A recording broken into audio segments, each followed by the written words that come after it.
The following is a special presentation of iRacing on LSRTV, your home for sim racing.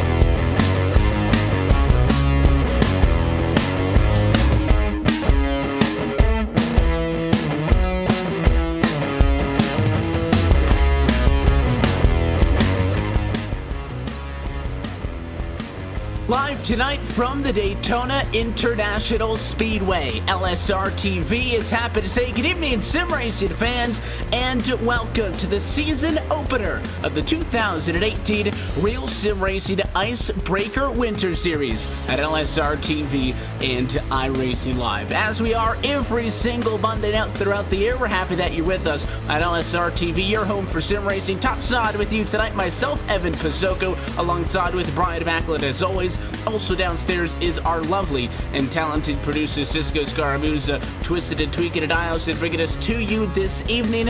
And Brian, it kind of feels like we just wrapped up the Full Throttle Cup Series Championship a week ago, and there's a reason why that's the feeling, but we get right into things as the main guys who fight for the championship for us for 35 weeks of the year take a break. The action does not go away. Icebreaker is back for another season, and we couldn't be more excited about it.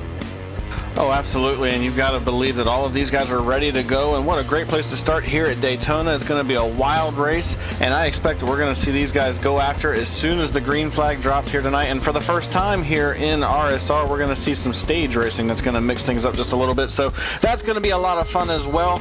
And I have to be honest with you, Evan, it's been a long time since I've worked with you. I'm really looking forward to tonight, and I think we're going to put on one heck of a show for the fans.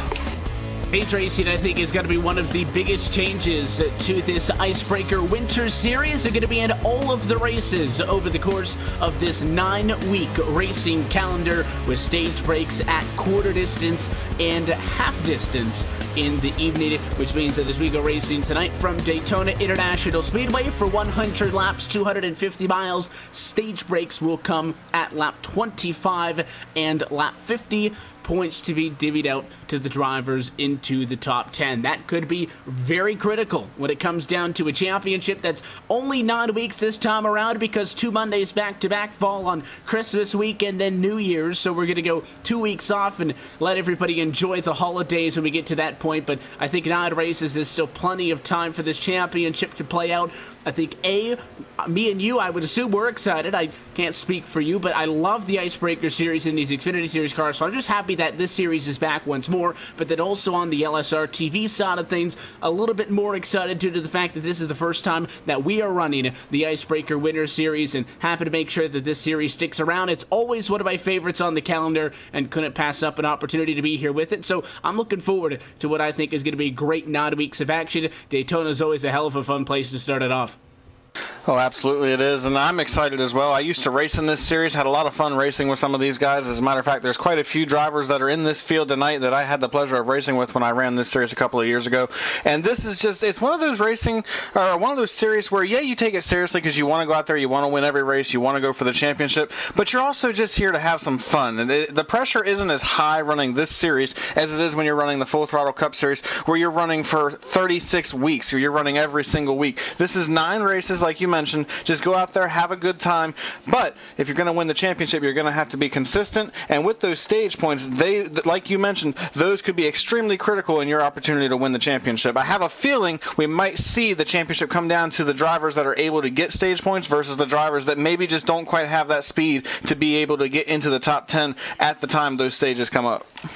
When Brian says he has raced in this series, if you don't know, he has won a championship in this series as well. So I did say that with the Real Sim Racing Full Throttle Cup Series taking a hiatus until that season gets back into gear come the 2018 calendar, which will start right back here at Daytona next February. It doesn't mean all of the Full Throttle Cup Series drivers are gone. We have a good mix of drivers who we have been seeing week in and week out for the last 7, 8, 9 months in a row with the Full Throttle Cup Series for this year, and a good mix of drivers who tend to either only compete in this Icebreaker Winter Series or just maybe starting in this for the first couple of times. So that's a nice blend. And the thing that I enjoy, I think, most about watching Full Throttle in the season is that you've got this core group of guys who have really established themselves. I think the fun challenge that will come out of this race is seeing how some of those newer names blend in with the veterans. And speaking of veterans, you're looking at the Full Throttle Cup Series champion on your screen right now, David Comstock, and he actually also won the Icebreaker Championship earlier, or last year rather, and he's looking to try to repeat. And what a feat it would be for him if he could win 3 championships back-to-back on Monday night here in the RSR. He certainly has the speed. We know that. He's been fast all season long in the Full Throttle Cup Series, and we know he was fast last season because he won this thing in the Icebreaker Series. So got to believe he's going to be a favorite throughout these 9 weeks. I also want to look at a driver that we haven't talked about, haven't had in this series in quite a while, and that's Jeff Ward coming back, and I'm really excited to see him back on track. I believe if he sticks it out and runs all 9 races, he too will be a championship favorite before it's all said and done. Qualifying session this evening, 2 laps of single car qualifying runs to set the grid for this one. Tanner Cook was the best in the practice session, and as the qualifying runs down to a close, let's go trackside and we'll take a look at the qualifying times top to bottom in tonight's LSRTV starting grid. Pole position in the Icebreaker Winter Series debut is going to be the 88 machine of Andrew Farinas with the 49.324. He will get the 2018 campaign kicked off from the front row and joined to the outside of that leading row, starting P2 tonight, the number 36 of Brendan John Kohler. Back at row number 2, Nelson Rivera will roll off tonight in 3rd position with Steve Bavacqua in 4th. Gerald Campbell just behind inside row 3 will round out the top 5. Returning Jeff Ward will start from the 6th position here tonight, looking to make a bang in his return. Braden Whittaker, is going to start P7 here tonight. Then we have Dwayne Vincent starting 8th. Daniel Eberhardt will start from the 9th position, and rounding out the top 10, Mitch Rollo starts 10th. Back on row number 6, inside P11, going to go tooth it on with a great elbow. Colby Buck outside will start from 12th. Jacob Porter, hope he's a fan of, or I guess I would say, hopefully he's not somebody who's superstitious. He was 13th in practice, and he will roll tonight from 13th position as well. David Patone, topside in 14th spot, with Gabe Wood back in 15th. 16th will go to Jeffrey Ford here tonight. Then we have Shane Ewing in 17th. Chase Kelly will start from the 18th position. And we have Dylan Hickey starting 19th. 20th goes to Austin Coop. And then we have 2 more drivers in this field. Tanner Cook will start 21st. He was the last driver to take a time. And then David Comstock decided he's not going to qualify. He will start from the back in the 22nd position, and he's going to try to work his way through the field. Evan, 100 laps, and you mentioned stages at lap 25 and lap 50. What do you think we're going to see change with these drivers racing, knowing they have 2 stages that are going to bring them back to a slow and get them all bunched back up?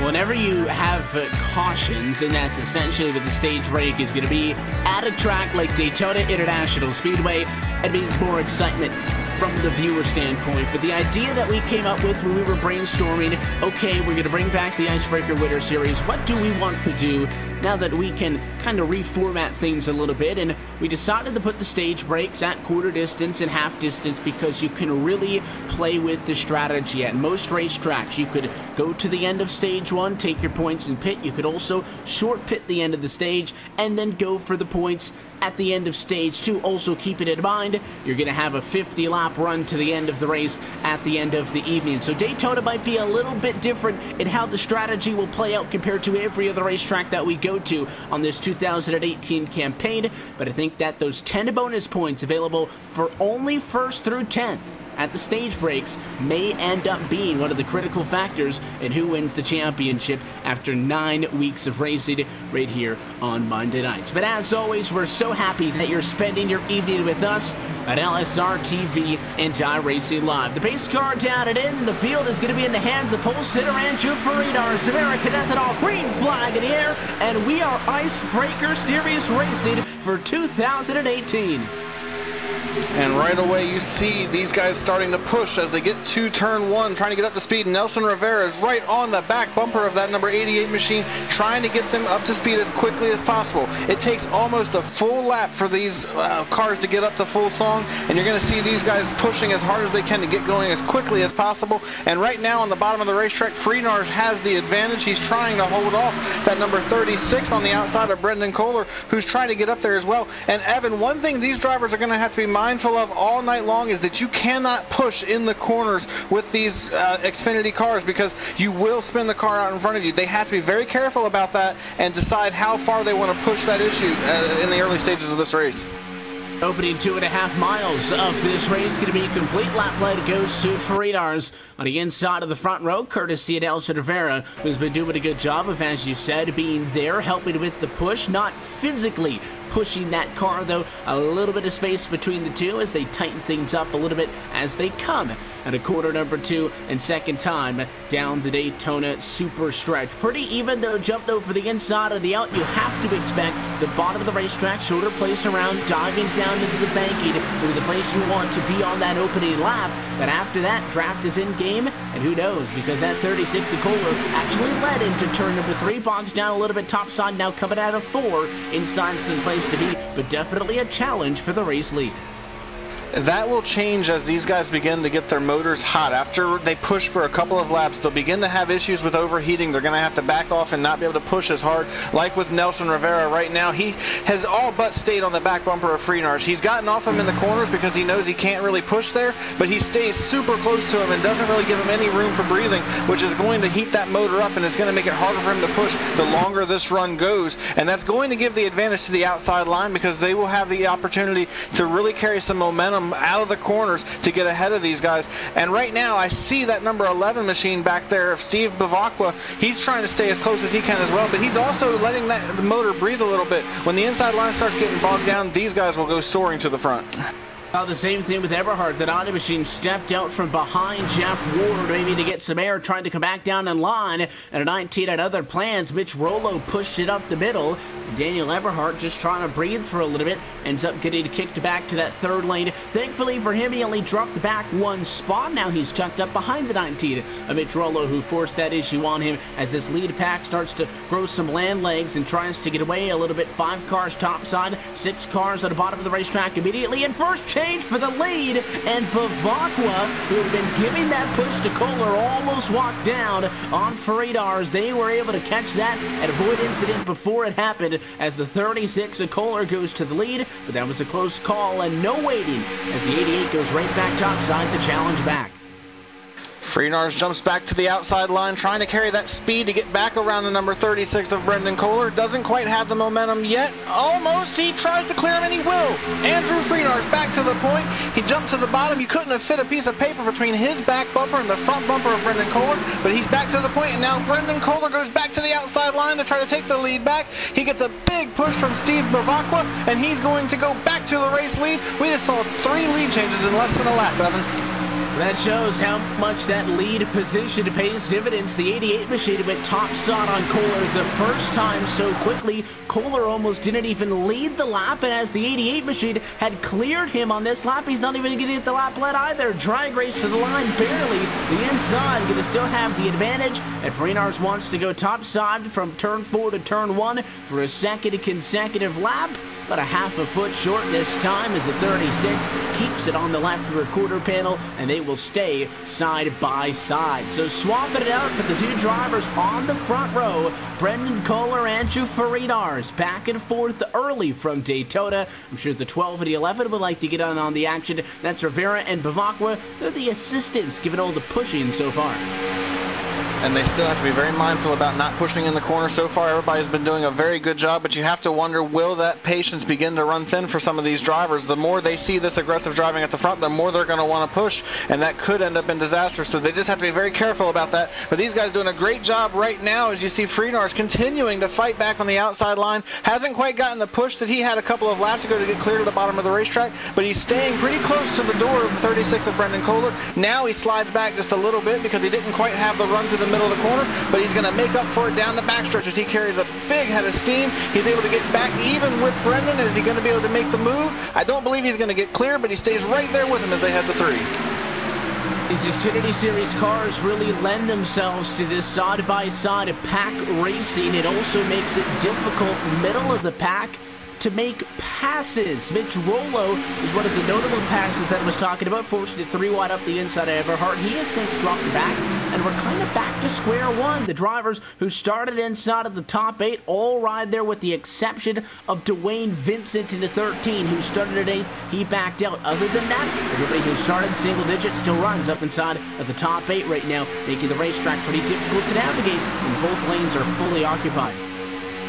For a moment, I was watching Daniel Everhart because it looked like he was trying to form a third groove. I'm not sure if he was just trying to get air on the front end of that car so he could cool the motor down, or if he was actually considering that third line. But he was peeking out there behind Jeff Ford. He has since gotten back in line behind them, and they remain to double file right now at this point in time. But you see Freenars now, he's really starting to try to side draft off that number 36 machine, really trying to carry some speed just to see if he can't get that run to get ahead of him and try to get back to the bottom of the racetrack. It's just not quite able to happen for him, and this is what happens now that the motors are hot. You've got Nelson Rivera and Steve Bivacqua, who have been behind somebody for the entire start of this race through 9 laps. They have not gotten any fresh air on the front end of those cars. They cannot push anymore, which is really what's hurting either of these drivers from being able to get ahead. And you can see they're able to push down the straightaways, but they have to lift before they get to the corner because they just don't have that choice. If they don't, they're not going to be able to keep pushing. And you see Steve Bivacqua, he actually is going to push that issue just a little bit, gets right on the back bumper of Freenars, but just wasn't quite able to clear him as they went through 3 and 4, and now they're going to try to fight back as they come to the start-finish line.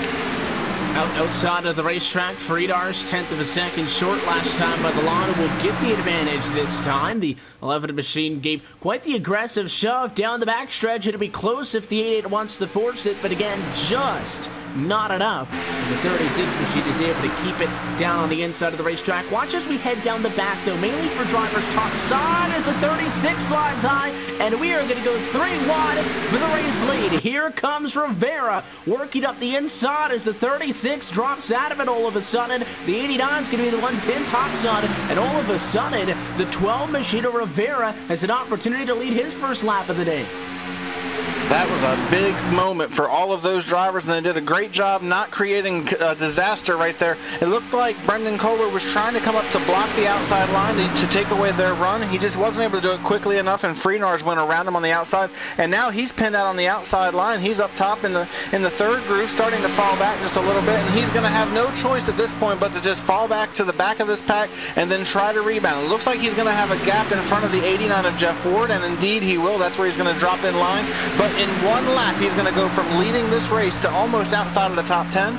Meanwhile, up front, though, Andrew Freenars is continuing to lead the outside line, trying to do everything he can to get back to the point, but it's Nelson Rivera on the bottom who has capitalized from that moment, and he is our race leader as they head through 3 and 4.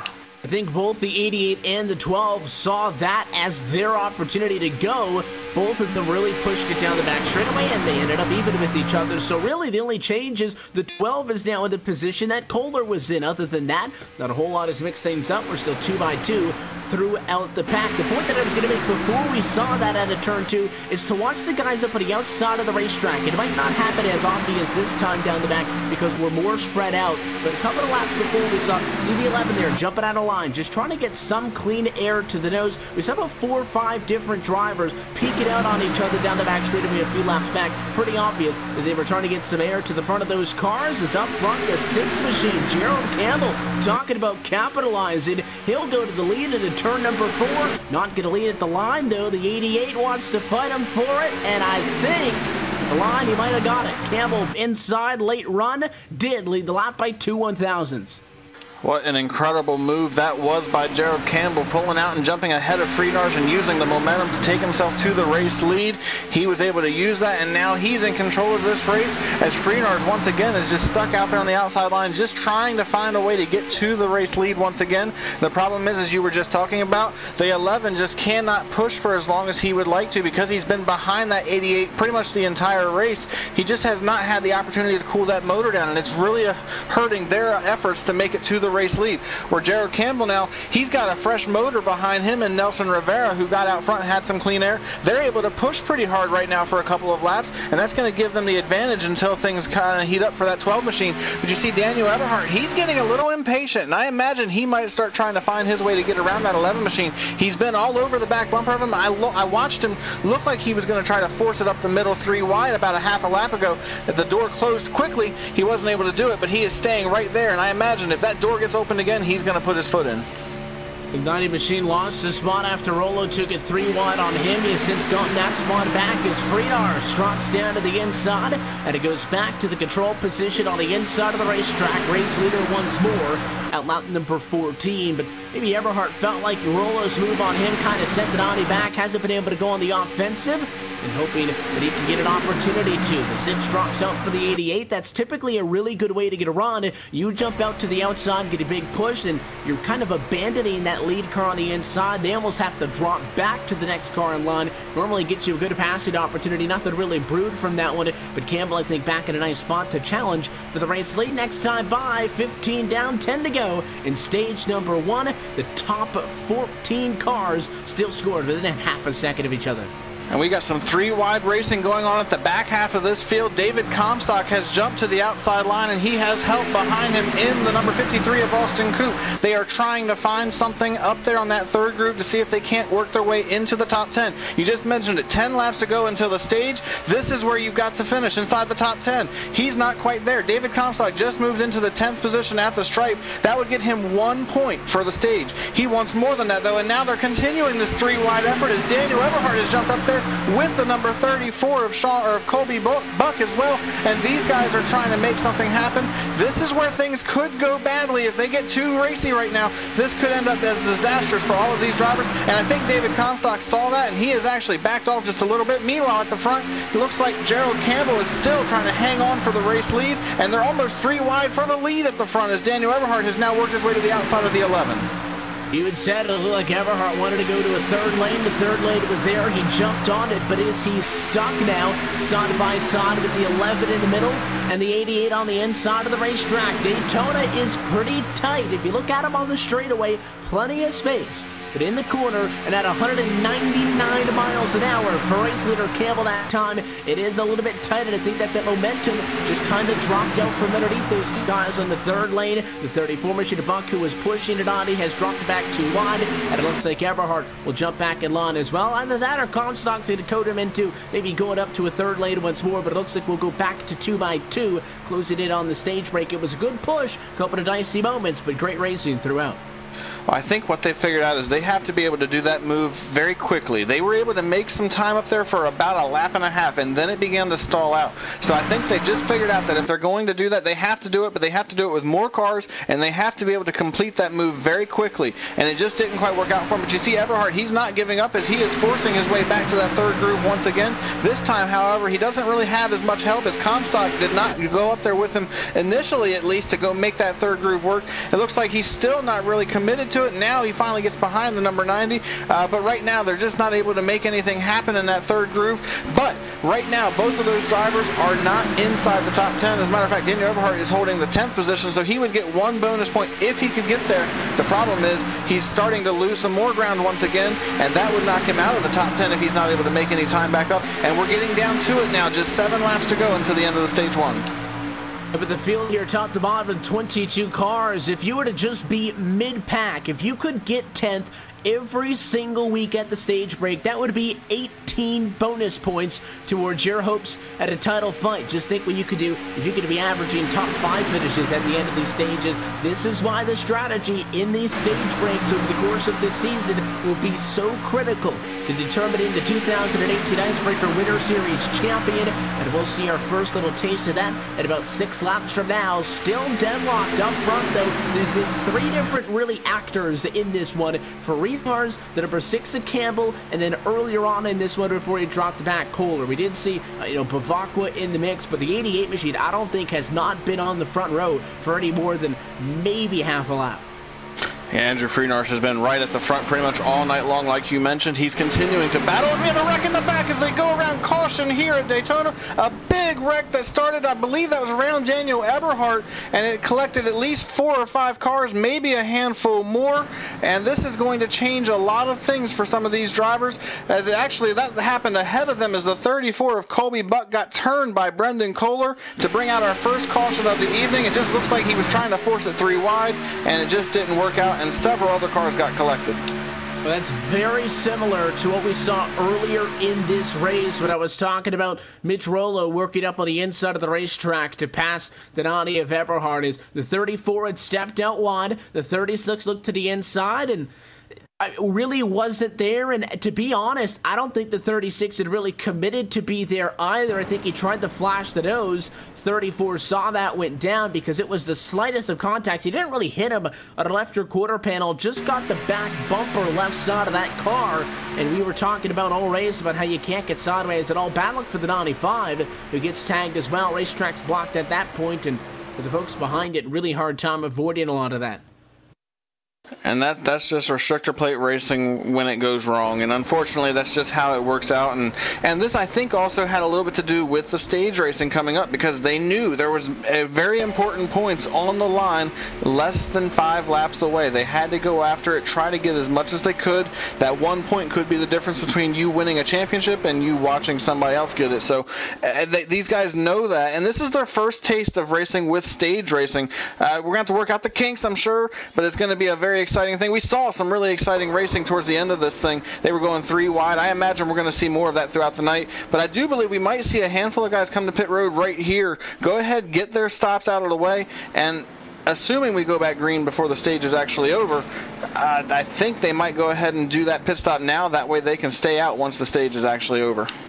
We'll have to stand by and see what the call is going to be, because again, stage break is typically at the completion of lap number 25. A couple of drivers do trickle down pit road, but it looks like the guys up front feel like that we will go back green either at 25 or maybe at 24 to have an opportunity to race it out to the end of the stage. The good news was there were no lap cars at the moment of yellow, so it might speed up the caution flag exchange. But if we're green, we complete lap number 25, that's the end of the stage break. The question here is, how long are we going to be under yellow? Are we going to pace through the end of the stage? And then basically when we go back green, is that going to be the start of stage number 2? Or do we get maybe a 1-lap shootout to complete stage number 1? Which obviously, if you're looking for the points you would want to stay out for, the advantage for the drivers pitting now is that if that's the case, everybody else would then pit. They would then cycle through to the front and, in theory, be in the best position come stage number 2. That's the variance in having a couple of different stages. So we'll wait on the lights of the pace car to make sure. Sounds like we may have the 2-lap shootout to race to the end of stage number 1. And that's going to make for a very exciting couple of laps. And I'm curious to see how some of these drivers that are on the outside of the top 10 approach this green-white checkered, because they have the opportunity to go up there and steal a couple of stage points if they can find their way inside the top 10.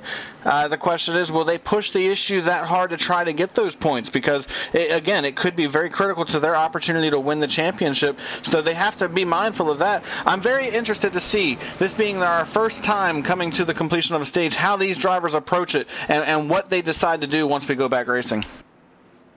Find out as 22 laps go down. It would be 3 laps to go in the stage this time by. Again, bonus points available through 1st through 10th.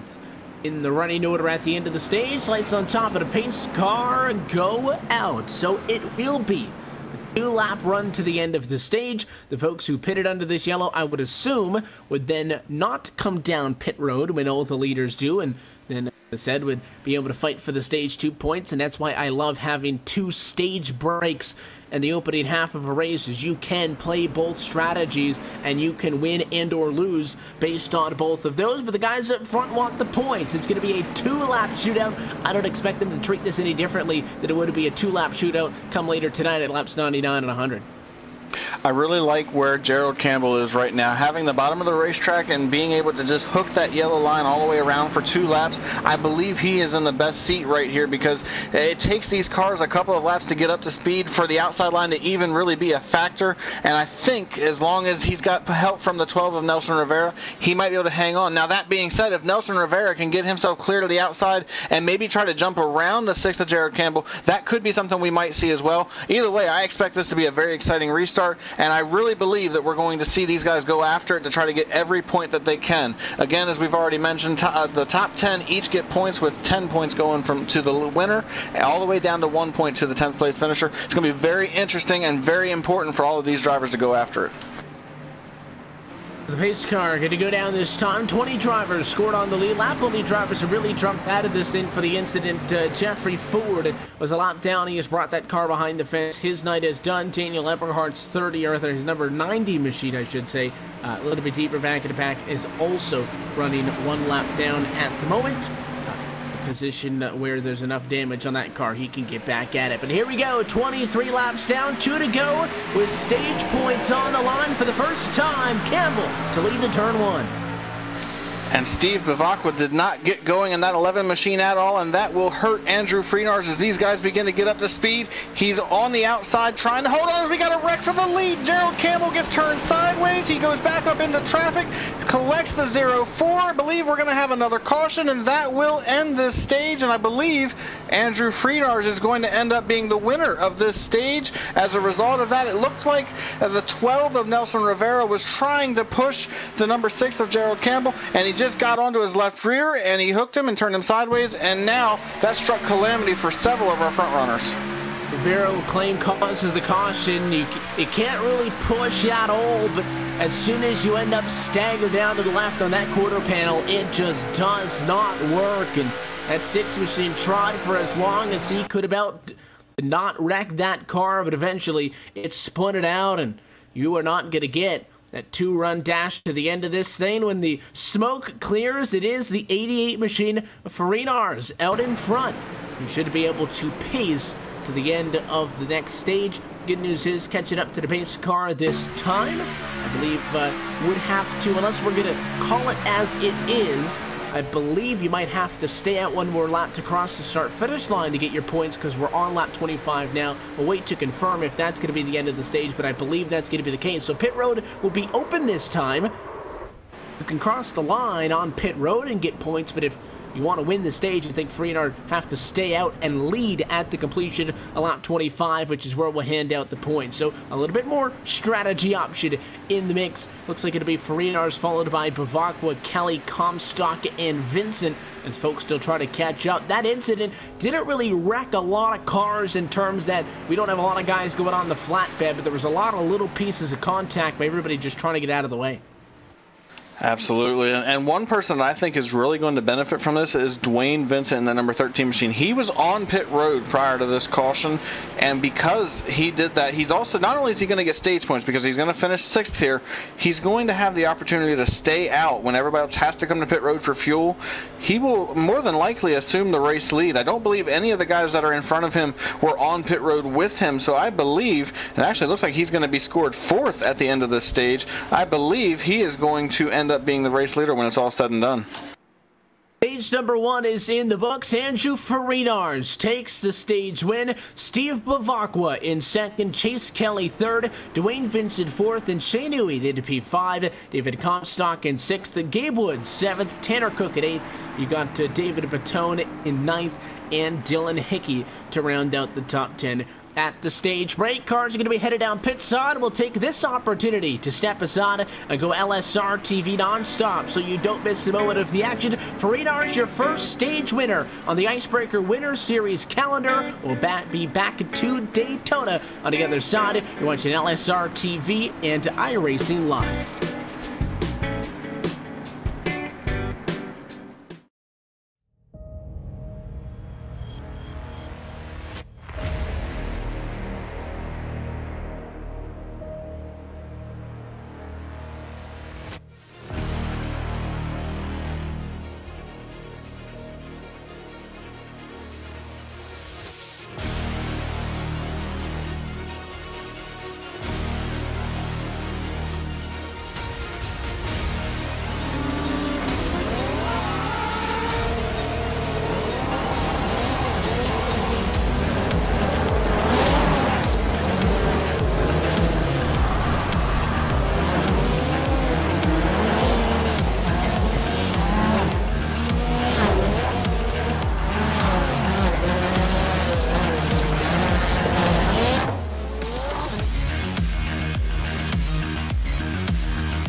Welcome back live to the Daytona International Speedway. LSRTV's coverage of the 2018 Real Sim Racing Icebreaker Winter Series. Continuing tonight here with the season opener from the Daytona International Speedway. Stage 1 coming on. Andrew Faridar is the first 10-point winner in series history. Points throughout the top 10, and now a shuffled up running order. The top 8 drivers on track all having pitted prior to the end of the stage break. Put your stage winner Faridar's back in 9th position. And we were talking about the little bit of difficulty, Brian, working through the field and passing earlier on. Really now changes the complexion of this race as we get set to race stage 2 to lap 50.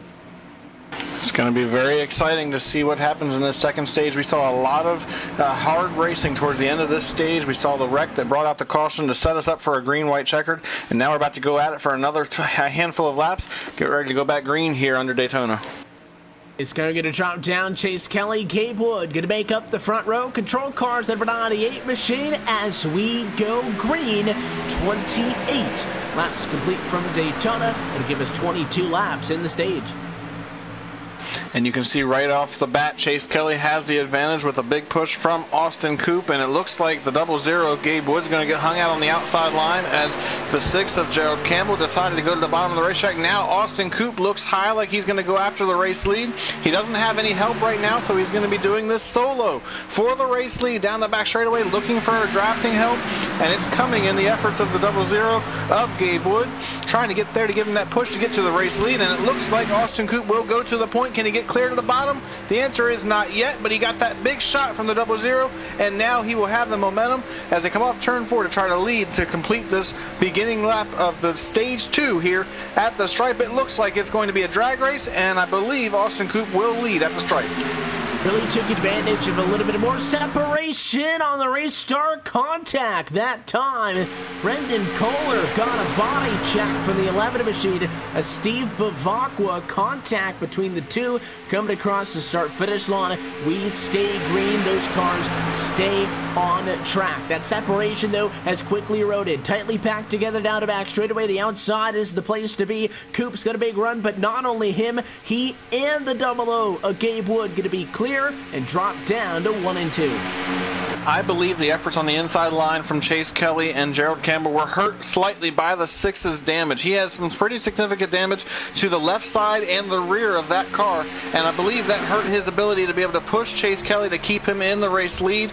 And you can see now he's not even able to stay with these guys. He's just trying to cling to the draft at this point, trying to stay up here inside the top 5. It's not working too well for him right now, and you see that 11 of Steve Bavacqua for the first time tonight, I believe, at least, he is leading the outside line, and for one of the first times tonight as well, Andrew Freenars is actually the pusher. He's behind the 11 of Steve Bavacqua, so a little bit of a role reversal between these two drivers from what we saw in the first stage. They run still side by side off into turn 3, but I think that all things considered, pretty successful restart to get the 11 of Bavacqua and the 88 of Freenars right back up into this thing after obviously getting suckled back to the pack a little bit due to the strategy. 16 cars still scored on the lead. Lap drivers have dropped out of this race, a couple of them due to incidents. Jeffrey Ford, we noted, was out of this race, and Jeff Ward has also just taken his car behind the wall. Other than that, I think everybody else who is down a lap is not out of this race, but simply just laps down and try to fight back. We're going to go 3 wide for the race lead, though. Austin Coop going to get stuck in the middle. Third time tonight we have seen this on the front row, and there is no holding back Bavacqua. He will go to the race lead, not with the 88 anymore, though. They'll become disconnected. Farinar's going to end up in front of Coop, and now leading the outside charge with 2 up top and 3 down low. And what a move by Steve Bavacqua to make that move and get to the race lead. And for the first time here tonight, he's going to lead at the stripe commandingly over the 88 of Andrew Freenars. And now the battle is on to see if he can get up there and take that race lead back. Andrew Freenars has been at the front pretty much all night long, and he'd like to get back to the point. And don't look now, here comes David Comstock in the number 42 machine. For the first time tonight, we're really talking about him, and he is after it right now as he's up there on the back bumper of that number 53 of Austin Coop, and they are trying to make the outside line work, and Andrew Freenars is going to get the push from those two drivers to get to the lead. Now Coop goes to the bottom, and he's going to go around the 88 of Freenars and will take the race lead as they go through 4. Very different than when we saw Coop and Gabe work together when they both made that progressive dive down to the inside. Coop undercut the 88 of Farinars. It's a gutsy move that about turned the 88 off of Coop's nose, but it worked. He doesn't get the lap ahead though, but now the 53 has inside positioning on the bottom of the racetrack. It's going to be tough to slow these two down though. A combo between Farinars and Comstock is going to be one difficult to challenge because of the 42. Nobody has won a Monday Night Real Sim Racing Championship not named David Comstock in over a year. The defending Icebreaker Winter Series and Full Throttle Cup Series champion is going to push the 88 back out in front. So your stage winner to the point only 6 laps later. And that left David Comstock with very little help, as now he's searching for some drafting help from the number 98 of Chase Kelly, who's finally there. And now Austin Coop jumps back to the outside line, and he will try to help that 42 machine now as they go up top once again. And it looks like Austin Coop has got a very fast race car here tonight. He gets a strong push from David Comstock, and that will allow him to fight on the outside line for the race lead. He's going to have the advantage as they come off turn 2. Now the question is, can he carry that momentum down the back straightaway to get clear to the race lead? He gets a big push from the Comstock machine, and that will get him clear to the lead. Will he elect to go to the bottom, or is he going to stay with the 42? Right now he stays on the outside line, clear by a mile if he wants it, but he's going to stay up there and help the 42. And now Freenars fights back on the bottom, but very little drafting help for him right now will allow for Austin Coop to continue to lead on the outside line, and Comstock stays right on his bumper as they go through the tri-oval. Doing as best as he can to walk that fine line between supporting and not wrecking. Coop is clear, but I can see that he's kind of hanging out for the 42. Wanted to bring Comstock with him. It's not going to happen, but 53 doesn't immediately go to the inside. He's committed to hanging out up on the outside of the racetrack. Just an update on Gerald Campbell, who was inside the row on the restart, up inside of the top 5. When we went back reading, and Brian, you noted that maybe the inside was struggling because of some of his damage. Well, it's definitely been hurting him, and now Coop going to get turned from the front row. He is going to hang on, but Bavak was in it. A big wreck, and it collected at least 4 more cars. Steve Bavakwa was in it. It looks like Daniel Eberhardt might have got collected in it as well. Yes, he was. The number 3 machine was also collected in it. That, I believe, was Jacob Porter. And I want to say that Austin Coop might actually be okay. I don't see very much damage on that car. It looks like he just got turned around, was able to avoid any contact with any of the other cars. I believe he might have a little bit of right rear damage, but other than that, I believe that 53 machine is okay. It all started with 42 at Comstock and a back bumper. Coop just kind of made his dive into the corner, and that almost acted like the 42 pushed it on that left rear, and he got sideways. The 88 was very fortunate that he was clear by the time the 53 had come back up track, and just barely did Bavakwa get tagged. He slid up the hill, and it was quite a ride for the Donnie Daniel Everhart, who ended up jacked up on top of the 3 machine. One of the more, I guess, photogenic wrecks that you'll see at Daytona International Speedway, with the Donnie machine up in the air and on top of that number 3. So 3 cars get big contact, and that Jacob Porter was that light blue Napa Chevrolet that came in late. He also really had nowhere to go, and the yellow going to slow us down once more. Austin Coop over the radio claiming responsibility for the incident. And that, unfortunately, was a mixture of the bump drafting gone wrong and just these guys going after it because they knew how much the stage points matter. That looked like it was just Comstock getting on the back bumper of the number 53 at the wrong place. Going into these corners with this Xfinity car, you cannot push going into the corner, and we just saw the first reason why here tonight. As it was just one of those deals. They were going after it, and I was getting ready to mention that Coop and Comstock are teammates, so it made a lot of sense that they were working together and staying together on the outside line, but just one of those deals where it just didn't go quite well for either one of them. But we do have an opportunity for these guys to get bunched back up, and I believe we'll have roughly 10 laps to go when we go back racing to get to the end of stage 2. And for Andrew Freenars, you got to believe Evan Pasoko, he wants to win both stages, capitalize in this first race with stage racing, and get all 20 points that he can get out of these first 2 stages. I mentioned it, if you finish 10th position every single week at every single stage, which is about mid-pack in this Icebreaker Winter Series, you can get yourself 18 points towards the championship. Freenars is trying to get 20 points championship before the first checkered flag on the year even flies. And that's where these stages become so critical, and I think really make the championship a lot more of a fulfilling title, because not just the end of the race always is going to pay out the most points. If you finish good at the end of the race, then you're getting more points than where you are at the midway point. But I think that these bonus points available in the stages can be used very well to complement what you do on a regular basis, and it kind of forces the issue for somebody like Comstock, who they didn't take a time to qualify, and in fact they didn't even put down a time in practice, was one of only 4 drivers who did not. Coop didn't do it either, neither did Mitch Roller or Jeff Ward, but Comstock, only driver not taking a queue time, starting at the back, misses out on some valuable bonus points early on, and it puts Farinars, who is willing to put a little bit more on the line, especially at a place like Daytona. Put that little bit more on the line, you get a little bit more of a reward in return. And that's exactly what you want these drivers to be doing. And like you mentioned, every point matters at this point, especially considering we do have a playoff going on in this series for the first time in the Icebreaker series. These guys have to get those bonus points now, because they know that it might be the difference not only in them having an opportunity to win the championship, but even having an opportunity to race for the championship in the first place by making the playoffs. So they definitely got to go after it. And for Andrew Freenars, if he can rack up 20 points in this first race before the checkered flag even flies, you have to believe that gives him a big advantage moving ahead, to give him the opportunity to not only make the playoffs, but to definitely have an opportunity to race for the championship.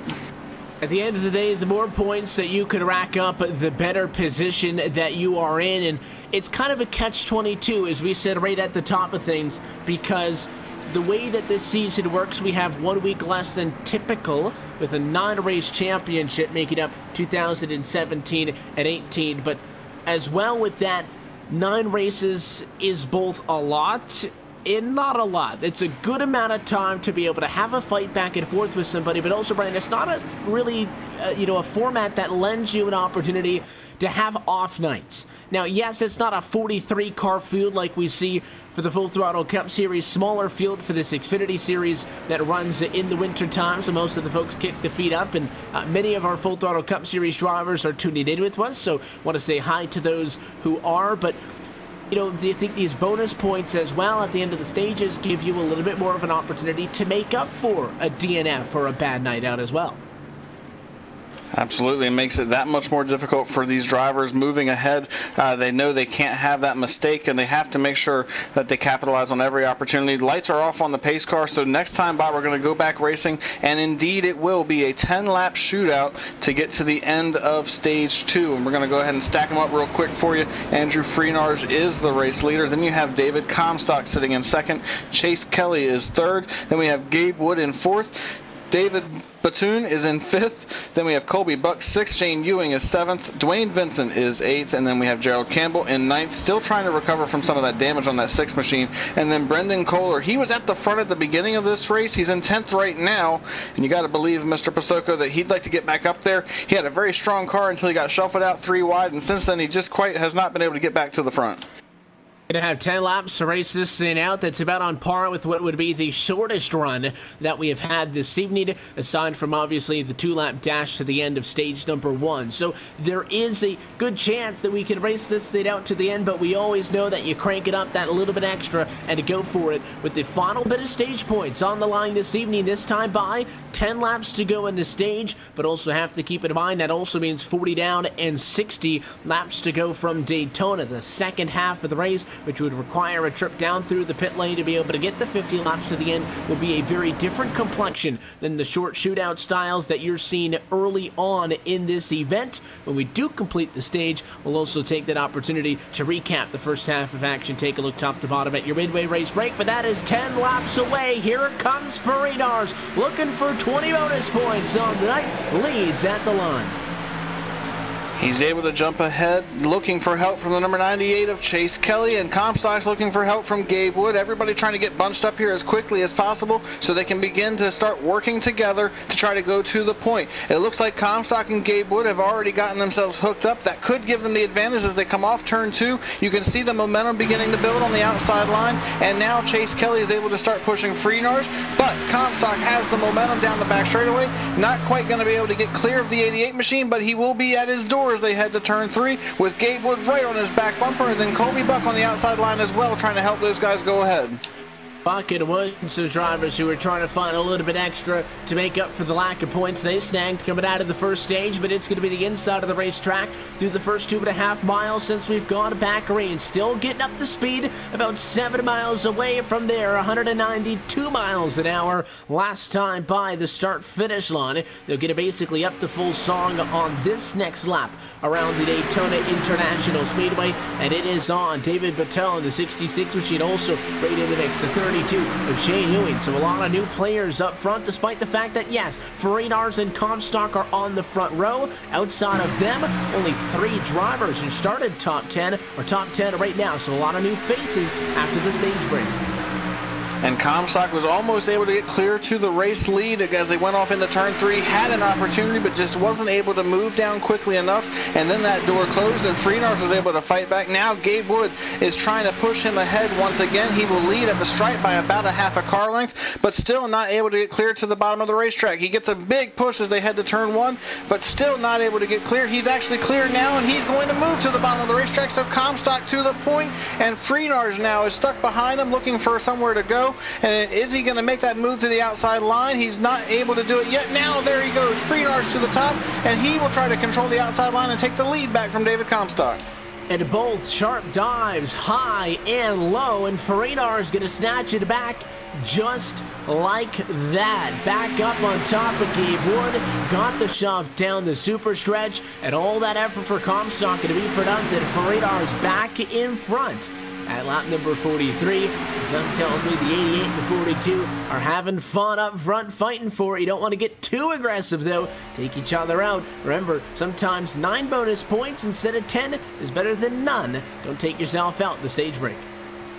Absolutely not, and these drivers are going after it, and I thought Comstock was going to try to return the favor and slide up to the outside line. The problem is the outside line began to fade, and now he will move up there. He saw the run beginning to come back to him, so he jumps to the outside line. Gabe Wood is now going to be there to push, and he gets right on the back bumper of the 42. It stacked things up just a little bit, and Colby Buck had to back off. That will hurt the outside line for a moment, but it looks like Comstock and Gabe Wood are still okay. They're approaching some lap traffic, and you can see Comstock is trying to get a little bit of drafting help off of that number 11 of Steve Bavacqua. He will go around him, and he will try to fight for the race lead. I believe he won the battle at the stripe, but he's still not clear to the bottom of the racetrack. We are approaching 6 laps to go here at the end of stage 2. He had it by 7 1/1000ths. The good news is you don't need to clear anybody to get the stage win. You just got to have, say, 7 1/1000ths. So will the 42, if he has an opportunity, dive back down to the inside, which would, in theory, leave the outside open for Freenars to come back at him, or does maybe Comstock want to work this outside of the racetrack a little bit more? You should be in a pretty good position if you're there, coming off the turn 4 for the final time, because you get to use all of that banking, 3 stories tall and 30-plus degrees of banking to get that run down the line just like that. Pulls a car length between the exit of 4 and the line. I believe unless he can bring Gabe Wood with him, I think he'll stay on the outside line from here to the end of this stage because, like you just said, you can carry that momentum off the outside line, and he does not want to give that opportunity to Freenars. So I believe you're going to see that 42 machine stay right where he's at unless he's absolutely forced to go back to the bottom of the racetrack. The question is now, will Gabe Wood stay with him, or will he try to make a move? Because right now, Comstock is leaving a ton of real estate in between himself and Freenars. Gabe Wood easily could have made that 3-wide move to move Comstock out of the way, but instead he elected to stay behind him, and you can see Freenars actually got a really good run through 3 and 4. He was able to get ahead, but the momentum starts building back up on the outside line. Comstock trying to get there, and I believe this time Freenars will actually end up winning the battle at the stripe, and like you just mentioned, that's all you've got to do, just win by a couple thousandths, and that's all that he had, 6 1/1000ths over David Comstock. If he can do that in 4 laps time, he'll win that stage and get another 10 bonus points.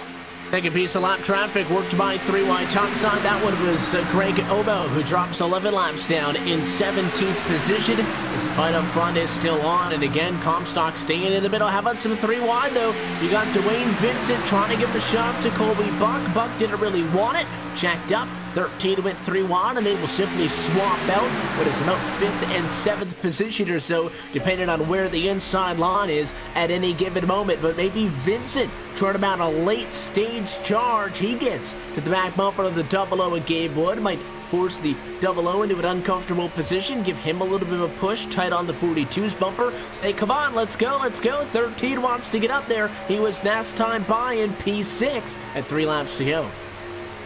These guys going after every point they can get with 3 laps to go in this stage. Right now, there's only about 10 cars in the main pack. I believe there is exactly 10 cars in the main pack. So for all of these drivers, if they can just make it back to the stripe without wrecking, they will all be guaranteed at least 1 bonus point. Now the question becomes, how many will they actually end up getting?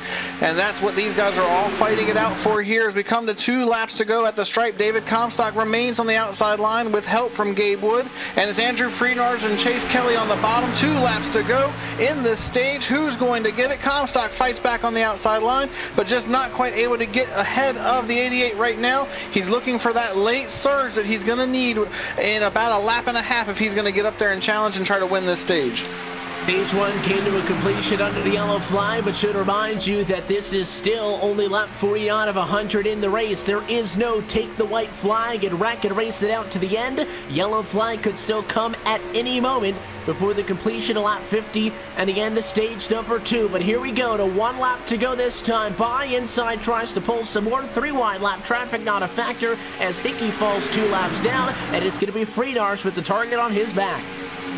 Freenars is out ahead. He's clear of the 42 by over a full car length. He could pull up and block the 42 if he chose to. The question is, will he decide to make that move if Comstock gets the run? Comstock has the run. Freenars did not do it, and now Comstock is going to try to fight back on the outside line. He's got help from Gabe Wood, but Gabe gets shuffled up high from Bobo on the 98. That could be the difference right here for these drivers. Comstock fighting hard on the outside line. He's got a half a car length over the 88, but he's going to have to hold on through 3 and 4 for the final time.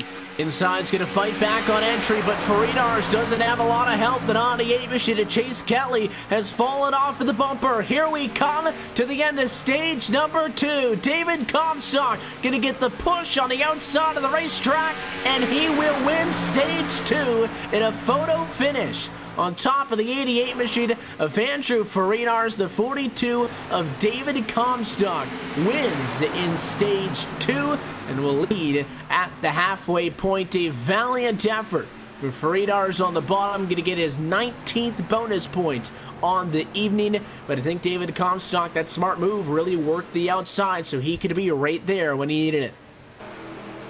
And I think that's exactly right, because he decided when he had the opportunity to go to the bottom of the racetrack that he was not going to do that. He was going to stay out on the outside line and make sure that he was able to pinch down that 88 and carry that momentum back to the stripe on the last lap, and it worked out perfectly for David Comstock. And you have to believe he might have just learned something for the end of this race too. If he's in that position when we get to the end of this thing here in about 50 laps, we might see a similar thing happen. We could also see Andrew Freenars using that against the 42 of David Comstock later on as well. Definitely something I think all of these drivers are going to pay attention to for the closing stages of this thing. The results at the stage break: David Comstock gets the win. Andrew Freenars, who comes home in second position. Gabe Wood will come home in third position. Chase Kelly is going to be fourth. Dwayne Vincent P5. David Button in P6. You got Nelson Rivera in seventh. Colby Buck at eighth. Tanner Cook 9, and Dylan Hickey, who is a lap traffic car, so it'll be Shane Ewing in 10th position, going to be the points payouts for the end of stage number 2. Notice as they pace down the back straightaway that Andrew Freenars is currently scored in first position. You have to note that obviously David Comstock is going to be the one who gets the points for winning the stage break, and they will shuffle those things up to get him back into the correct position when we get back through. So everything on that top 10 look is correct. Just swap out Comstock and Freenars at issue with the transponders at the top of yellow. The 42 of Comstock is indeed our stage winner, and he headed down pit road with everybody else. This time you got to gear up for the longest part of the race. And while we had that, like you mentioned, we had 2 stages to break this thing up, now we're going to go 50 laps without any breaks, other than if we have a caution that's because of a wreck on the racetrack. These guys have to come to pit road at least one time during that 50 lap period beyond this point as well. So it's not a critical pit stop right now, but you certainly don't want to have any mistakes. And you see the 88 is trying to get down to pit road. He was able to lead them to pit road just by virtue of the transponders messing up, but he will not necessarily be the stage winner, and he's going to slide into his box, and it looks like he's going to have a clean entry to pit road. Now waiting to see what everybody does down here. Will they go for 4 tires? It looks like right now everybody will, as yes indeed they will. 4 tires for everybody except for the 12 of Nelson Rivera and possibly the 32 of Shane Ewing. It looks like those 2 will win the race off pit road. Then Gerald Campbell came out in 3rd, and then finally Freenars is out in 4th, and Comstock is 5th. Perdomo stays out to get a lap back, but the pit strategy called by Nelson Rivera, the number 12 machine, going to go for just 2 tires. He will take the race lead at the halfway point from the Daytona International Speedway. We'll step aside once more. David Comstock is your stage 2 winner, but there is plenty of racing still to come for the World Center of Racing. Halfway home and the Icebreaker season opener. You're watching Real Sim Racing at LSRTV, your home for sim racing.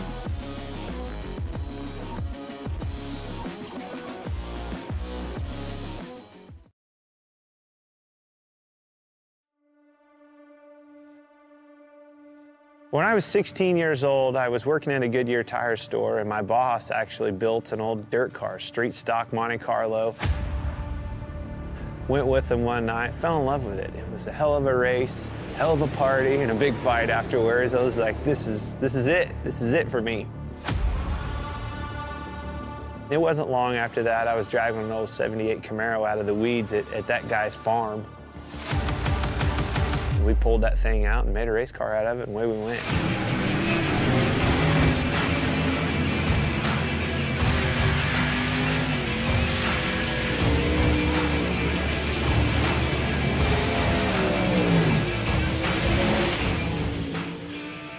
You know, I think a driver has more to do with the equation going back and racing dirt, whether it's a modified, a late model. You can do more with the race car. You know, the harder you drive it, a lot of times, the better it goes. You can crawl up on that wheel and feel like you made the difference at the end of the night. Asphalt car, you can't overdrive them. Well, that was the first thing that I had to learn right off the bat is, oh my gosh, I've got to discipline myself, not overdrive this thing, and that's how you get the most out of it. Truth be told, communicating the right information to your crew and your crew chief so they can do their job and make their appropriate adjustments for you to go faster and do your job is probably 90% of the game in our world. I've always loved late models. You know, my dream was to be a late model driver driving for a living across the country like Daryl and Don do that drive for me. I mean, that was, truth be told, that was my dream, you know. I always wanted a semi. I always wanted a stacker trailer with 2 hot rods in it, and let's go racing. Let's take off with your buddies and go race and chase that dream. Never in a million years did I think it would turn into a Cup Series, and I actually have an opportunity to own 2 you know, dirt late model teams.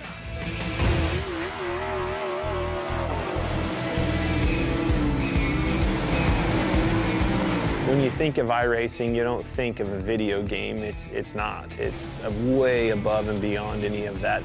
You know, dirt racing changes so much. The track changes so much. Being able to capture that, to, you know, experience all those details that surround dirt racing and make dirt racing what it is what makes iRacing so cool, because they did nail all of that. I knew when they came to our shop and scanned cars and went to the detail of getting that car right, I knew that it was going to be over the top, because it blew my mind just the work that went into making sure the car itself was legit. This sport has been around a long time.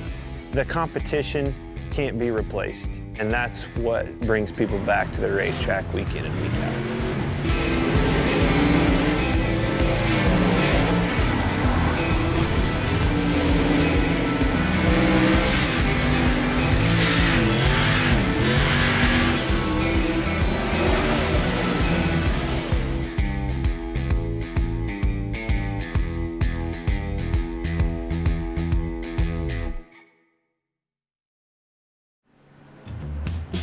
back live to the World Center of Racing. Daytona International Speedway, as always, plays host to the season openers on Monday nights, and it is the Real Sim Racing Icebreaker Winter Series 2018 installment.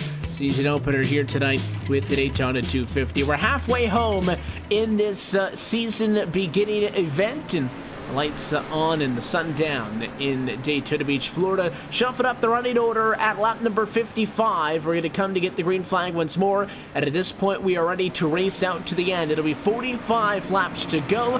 No more stage points on the line, and pit stops between now and the finish as Nelson Rivera and Gerald Campbell going to make up the front row, bringing it out of turn 4.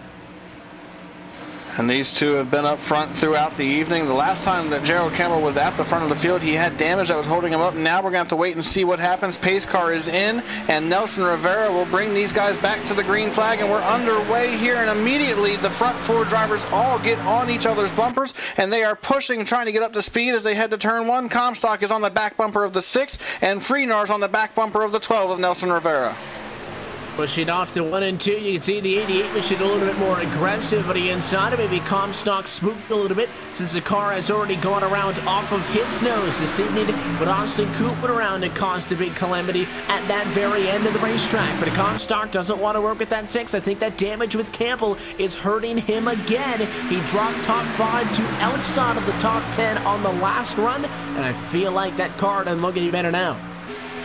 And you can see he got shuffled out very quickly as Comstock did not want to work with him. Freenars doesn't want to work with him either. He's on the outside line, and you can see that 00 of Gabe Wood trying to get up there to help the 88 right now, but the problem is he's not close enough to be of any assistance. So for the moment, Nelson Rivera will continue to lead this race, and Comstock now might actually have the opportunity to get clear of the 88 and go to the outside if he chooses to. He is clear now, and he could go up there if he'd like to. And how about Gerald Campbell? That car, while it still looks pretty beat up, he's actually doing a pretty good job at staying in the draft right now. He's right on the back bumper of that number 42 machine, and now the 88 has help, and Comstock jumps up in front of him as they go to turn 3 and will carry that momentum to try to take the race lead away from Nelson Rivera. 42 machine obviously didn't want to go to the inside to be charitable. He just wanted to get around the 6 and lead a line, and now he's gotten Faridars, who, well, maybe not necessarily pushing him with the desire to help out Comstock. The 42 will benefit from having a good driver on his bumper, leading at the start-finish line. Not sure if he was quite clear at that moment. Now he is wide open to the inside of the racetrack. He'll go down a little bit squirrely when he did so, and now Faridars is happy because he has a chance to go right back at him. Comstock tries to block, and will go 3 wide. Who does the 00 go with? He'll stick middle, and that means it's Farinars who's caught out. And this is going to be a very scary moment for Freenars because we've seen him at the front of the field all race long, and for the first time tonight, he's going to get shuffled back well outside of the top 5, might be outside of the top 10 before it's all said and done. He's actually going to get to the bottom of the racetrack behind Dwayne Vincent and ahead of Austin Coop, so he's not going to lose as much track position as maybe he could have, but he's definitely not where he wants to be, and that allows for David Comstock to be the race leader on the outside line. He's got help from Gabe Wood and Dwayne Vincent back there as these guys are now controlling the outside line, and I wonder if these two will do what we saw them do at the completion of stage 2 and just try to maintain that outside line and try to make sure they stay out there. It's been the place to be if you want to lead at the stripe, and quite frankly, coming down to it, that's all you really have to do if you want to win this race. And you can see Gabe Wood is able to get clear to the inside, and now both of these drivers have just made everything I just said mean nothing as they did at the bottom of the racetrack. It's a 2-car length advantage for those folks down on the inside of the racetrack at the moment. Top side led by Dwayne Vincent, trailed by the 88 of Faridars, and a 53 of Austin Coop is up there as well. We've started to see, I think, ever since the end of an opening stage break, us kind of get a core group of guys who are wanting to fight for this thing. The lead pack is about 11 cars deep. Shea Ewing just dropped off of the back in 12th spot, lost contact with Colby Buck. Buck the 34. Somebody who's got damage. The 96 has damage. That's Tanner Cook in 10th. David Batone's got some damage in 9th, so I think it's a trend that those guys who have some beat-up race cars are a little bit further back, but the guys up front continue to go at it, and Gabe Wood has been in the mix, but I'm not sure the 00's actually been able to break out in front yet tonight. He's got the inside, he's got the speed. Can he get it this time at the line? It certainly looks like he's going to, but Comstock's not going to give it to him easily as he tries to fight back on the outside line with help from Dwayne Vincent. But for the first time tonight, Gabe Wood will lead at the stripe, and he will be credited with that lap lead. And now he's going to try to play defense and hold these guys off. He's got help from Nelson Rivera and now Andrew Freenars, who cannot seem to make up his mind as he goes back to the outside line and gets behind Dwayne Vincent. And then you got the rest of these guys that are just trying to hang on. Looks like Gerald Campbell might still be suffering just a little bit from that damage. He's doing better than he did on the last run, but he's not quite able to stay with this front group as he's starting to lose touch, as well as Austin Coop is as well. These guys are just trying to hang on, and it's a 5-car breakaway at the front. Trying to pull away. I don't think they're going to get any further, though, with Austin Coop, especially in the 53 machine, to be right there, but a small breath of fresh air out in front as Comstock will snack the race lead right back for the double-o. Gabe Wood drops down to the inside, and this will continue for some time. Again, the big point we made, and this is going to be all season long, now that the stage points and those short sprints early in the race have passed, you have a lot more time to be able to get to the end of this race. We are not yet on the home stretch. Yes, there are no more scheduled yellows. We're inside of 40 laps to go, and we're continuing to count down to the end, but you cannot get the checkered flag with the fuel that you have on board. So, some would think maybe don't push the issue yet. Take it easy. Some of these guys, I think, more aggressive than others. I think the overarching thing is they're having some fun swapping things out and keeping entertained up front. But really, you have to already be strategizing what your play is going to be and who you want to come down pit road with you. Daytona is so unique in the fact that you can have the best pit call, but if nobody else pits with you, doesn't mean anything. You need support when we get to those pit stops if we're still under green flag conditions when it happens. Well, and that's where teammates are going to come in very handy. And for David Comstock and Gabe Wood and even Austin Coop, that's something that these guys are going to have to their favor because all three of them are teammates. And if they can get bunched up and get together when it comes time to go to pit road, you have to believe those three will absolutely come together. And that could spell for a little bit of issues for the rest of these drivers because if they can stay teamed up and be able to draft together, if the rest of the guys out here can't get organized, they might not have the advantage that those three will have. So it's going to be very interesting to see what happens as we get to that point. From this point forward, I believe these drivers can all make it to the end on fuel, so now it's just a matter of when do they elect to come to pit road to get that final service, and how long do you decide to wait? I really believe that's going to be the big thing. If I'm a driver in this situation, I'm going to say I want to come to pit road as soon as that window is open so I can get out there and just draft with whoever I'm working with and try to get away from the pack racing. That way I know I'm not going to get caught up in a wreck. And if a caution were to come out after I've been on pit road, I'll assume the race lead because everybody else is going to have to come down under caution where I've already made my pit stop. And that's when kind of discussing things amongst friends can help, and you kind of weigh those options. And these guys have been doing this sim racing thing for a good amount of time. They've kind of figured out how these races tend to play out, how the strategy tends to go, and have a pretty good grasp on what they want to do. But nothing says that you can't make a late-minute decision to decide what that call is going to be. Starting to see a little bit of separation, and again, that's going to happen when you have drivers who get into accidents and drop out of the scene. 15 cars on track. There's I think about 17 or 18 creeping around, still active in this thing, but I think Bavard was the last guy you could really consider in this thing. 2 laps down in 15th. You go any further back, and there's contact on the front row. 3 wide, trying to hang on. The double-o with Gabe Wood will do so, and that went 2 wide to almost contact as the 13 of Vincent got turned off of the nose of Freenars. Door slammed the 42. Everybody hangs on. A new race leader, Austin Coop, out of nowhere. And that's going to create a lot of damage for not only Dwayne Vincent, but also the 42 of David Comstock and the 00 of Gabe Wood. They all got some pretty significant damage out of that. I believe Andrew Freenars made it out cleanly, and I believe Nelson Rivera was okay as well. But I can see some pretty significant damage to the right side of the 42 and to the left side of the 13. I'm curious to see how that affects him. It looks like Dwayne Vincent's going to get shuffled to the outside line with no help out there. He's looking for help, and he's finally going to get some help from the 66 machine back there. But it looks like that car is severely hurt, and he may end up dropping out of the draft before it's all said and done. And what's wild about what just happened is as quickly as they were running double file, they are now all running single file. The entire line at the front of this pack has went to the bottom, and they are staying single file now, which is probably a beneficial thing for the 42 machine because there's some pretty significant damage. I think if he got side by side with anybody right now, he'd be in trouble because of it. And if you're pitted under green flag conditions, you're going to have to wait. Oh, and there it goes, the 42. David Comstock hard into the outside wall. Caution flag is out.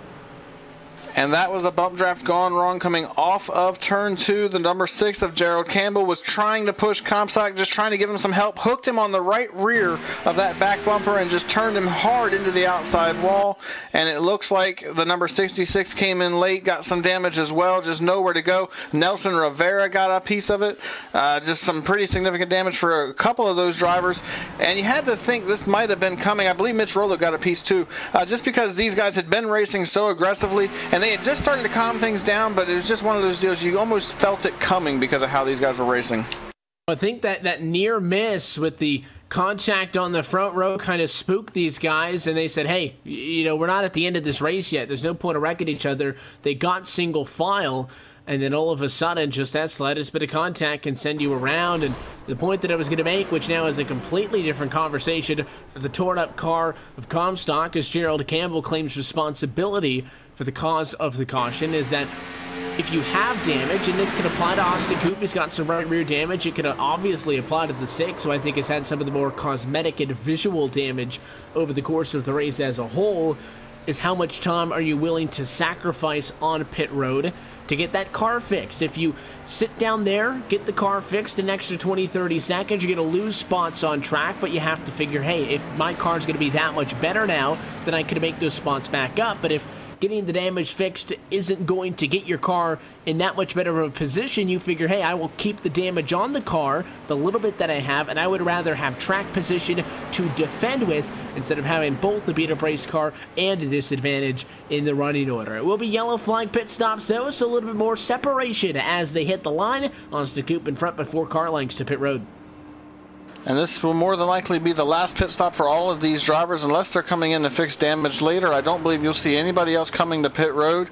And so this will be more than likely the money stop for all these guys down here. The question now is, do they do 2? Do they do 4? Austin Coop at least is going to do 4. I believe it looks like just about everybody else is going to do 4 as well. But I think we might have seen Shane Ewing go after 2, possibly the number 34 of Colby Buck as well. Actually, I believe it was just Shane Ewing.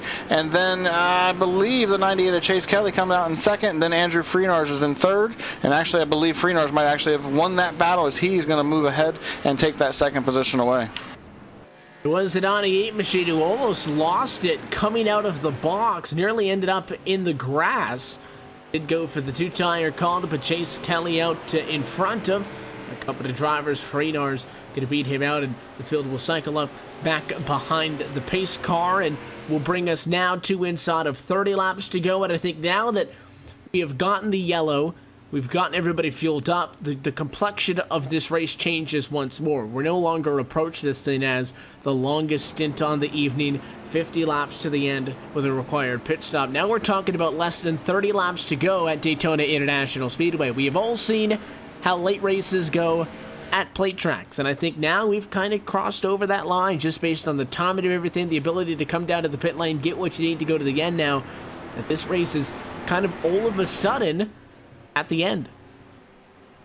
And you have to believe that these drivers, as aggressive as they've already been, it's about to get that much more aggressive for everybody, because now we're getting to that point where you need to try to be at the front. We've seen that it's not been incredibly easy to pass. If you're back in the middle of the pack running 5th, 6th, 7th, 8th from that point back, you have a very hard time making any time and getting to the race lead. The guys at the front are able to control this thing. So now, if you get an opportunity to go after it and maybe get a position or 2, you're going to have to take it as soon as that opportunity arises. You cannot afford to wait, because that may keep you from being in a position to go for the win when it's all said and done.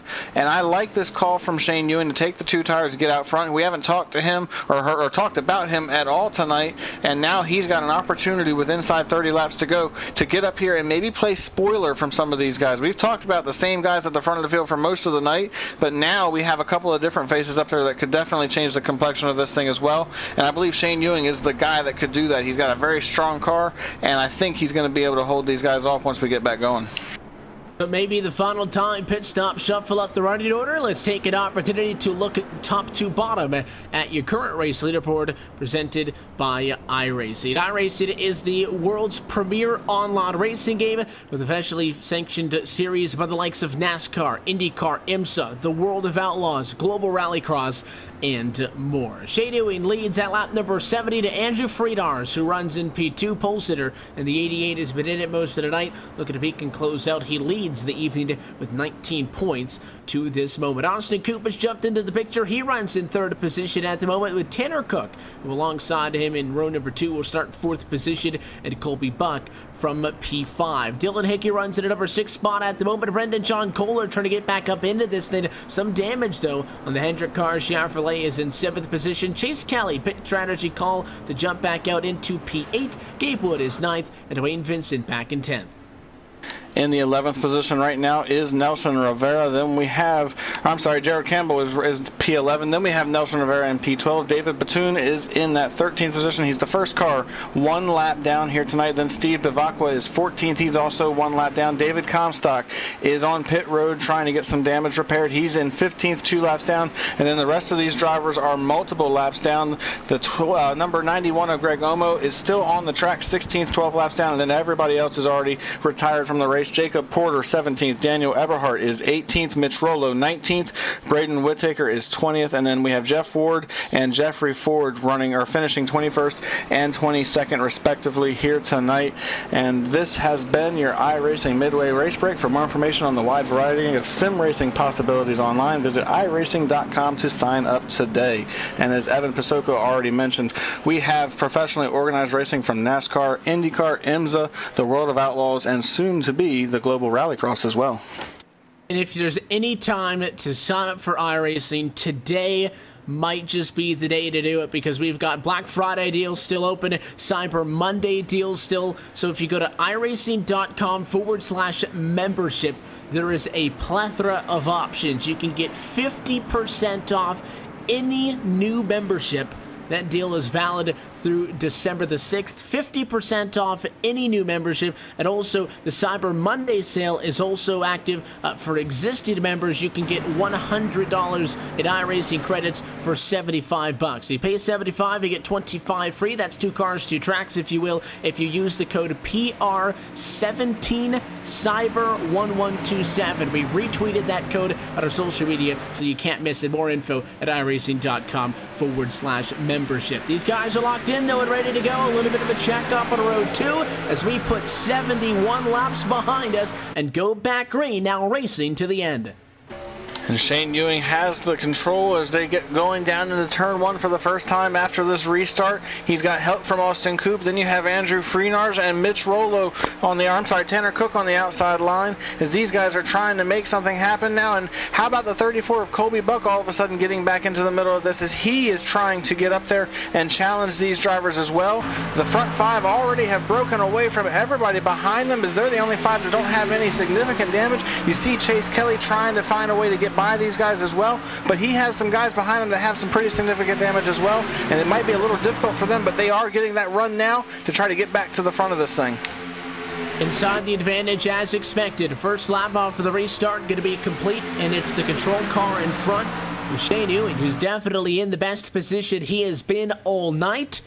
If you're going to peak at any point late in the race, I would say it's your best opportunity to do it. Still side by side for second, side by side for fourth, and a little bit of a break, then back to Chase Kelly, 6th, 7th, and 8th. Those drivers will be here in a moment, and we'll have about a 9-car lead pack when it happens. And the bump drafting is really starting to get aggressive, as Austin Coop was pushing Shane Ewing down the back straightaway and got him a little squirrely going down the straightaway. If they're going to get squirrely on the straightaway, just imagine what will happen if they start bump drafting in the corners. But now this is when the pressure has rose, and you have to do something, and Austin Coop goes to the outside line. He had the opportunity, pulls up in front of Andrew Freenars, and now is going to try to carry that momentum, and I believe he'll lead at the stripe. Indeed he will. Austin Coop will lead at the stripe by about the length of his splitter on the front end of that car, and it will give him the race lead. Now he's going to try to hang on and see if he can't get clear to the bottom of the racetrack, but not quite able to do it right now, as Freenars is able to keep him right there with Shane Ewing, but just hasn't quite been able to get him clear to the race lead. And now he continues to fight on the outside line, and this time Coop has the advantage and can go to the bottom if he chooses, but right now he stays on the outside line, and now they both go to the bottom. Freenars goes down. I think he might have been trying to cut underneath that 53, but just wasn't able to make that move quick enough. What a dive to the inside. Both Coop and the 88 now trying to go back top side is Freenars. He will get a good jump. There's just no help up there. Not sure if he thought the 32 was going to go with him. Safety is there with the 96 of Tanner Cook. Now pull it up to the back bumper. How good is that car? With the back end damage, I'm sure he is in a better position of being a pusher than being the pushee, because the back of his Ford Mustang is pretty beat up. In contact, the 32 of Ewing slid high, and he about door slammed Freenars as it gets chippy for the race lead.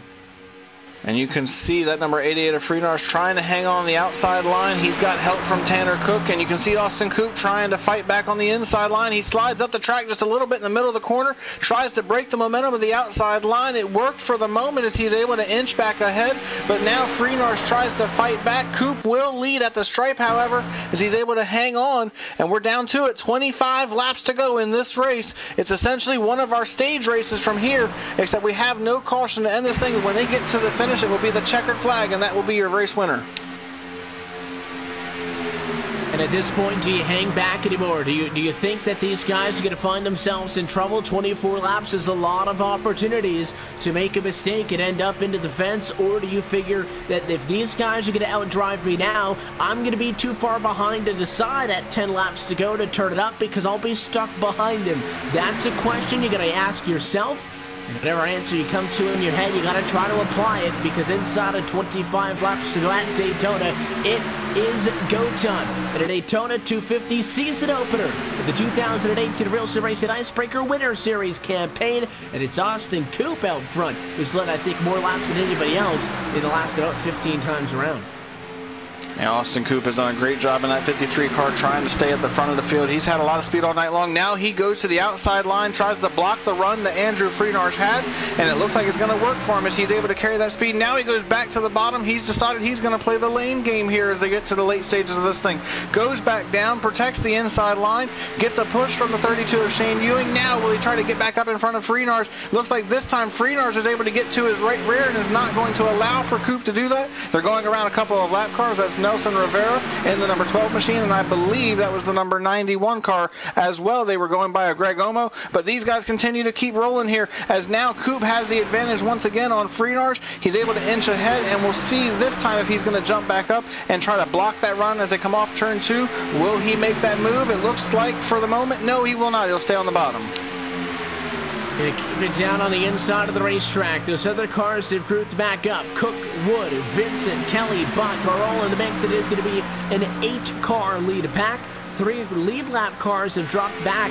Gerald Campbell, Brendan Kohler, Dylan Hickey, all with damage, cannot maintain pace late in the going here for the World Center of Racing. And this is almost a benefit for the drivers still in the city working up front, is that you have more space. In theory, it's a lot easier to make passes, and you have higher chance of not finding yourself in a big mix if there's only 8 drivers up front as opposed to 28 late in the race. So I don't think we're going to see the issues that we saw earlier on, at least in the very opening laps of stage 1, where nobody from outside of the top 10 can penetrate because the lanes were full, doubled up everywhere through. You see that big push for Freenars to the lead, the 96 of Cook to P2, and there's enough space for somebody like Vincent to try to go topside and make a move. So I think with all of this space, we can see some exciting maneuvers up front.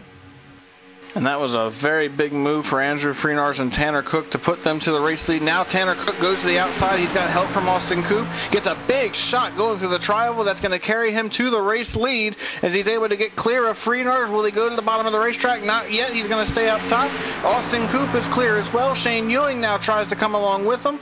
And Coop goes to the bottom. So does Tanner Cook. Now they're on the bottom of the racetrack, and Shane Ewing is trying to challenge on the outside line. He's got help from Dwayne Vincent. And now these guys begin to work work their way closer to the front. Shane Ewing now tries to battle with Tanner Cook for the race lead. Can he get there as they head to turn 3? Doesn't quite have the momentum. He'll fall back to the door of Austin Coop. Now he'll fall back to Freenars, and here comes Austin Coop, and we have a caution on the raceway.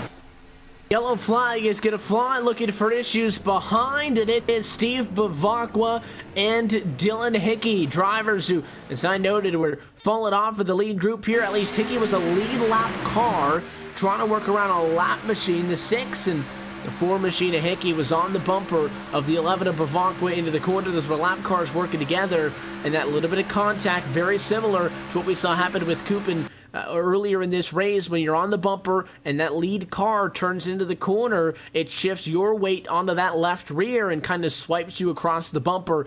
Doesn't work. Campbell didn't get all that much damage, and it got a good shot to the side, but nothing that car hadn't seen already tonight. But bad news for Hickey and Bavacqua. Bad night made worse.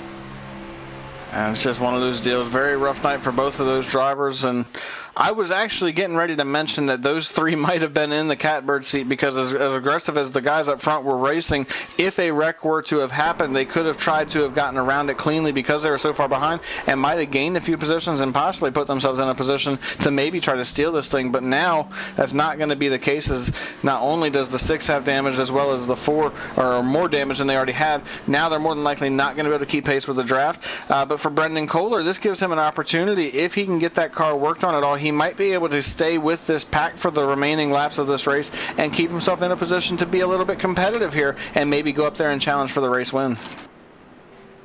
The light's going to come back on top of the pace car as we get set to pace. The guys up front don't see the benefit in coming down and getting any more fuel, which is not needed, nor even coming down to get tires. First driver down is going to be Chase Buck from 7th spot. Gerald Campbell's also on pit road along with Brendan Kohler. We'll see if they can obviously, I think, first and foremost, get some of the damage fixed, but maybe in the case of the first driver who decided to jump down in that group, Kelly, if he goes with 4 tires, looks like he will. And I guess if you're not really going to lose anything, why not get 4 fresh Goodyear Eagles and see if that can be a benefit you in this race. We're inside of 20 laps to go from Daytona International Speedway, and we'll take another quick opportunity to step aside and keep it locked. LSRTV nonstop. Tanner Cook is your race leader at lap number 82 in a Daytona 250. You're watching a Real Sim Racing Icebreaker Winter Series at LSRTV and iRacing Live.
I'm driving the number 20 JGR Toyota Xfinity car this weekend. Really great opportunity here at New Hampshire at my home track. Over the past 2 weeks, I've been on iRacing, practicing a little bit here and there with the modified and the NASCAR Xfinity car, so it's been a lot of fun. It's been a great tool for me to kind of get used to that stock car body again and be prepared for the race today.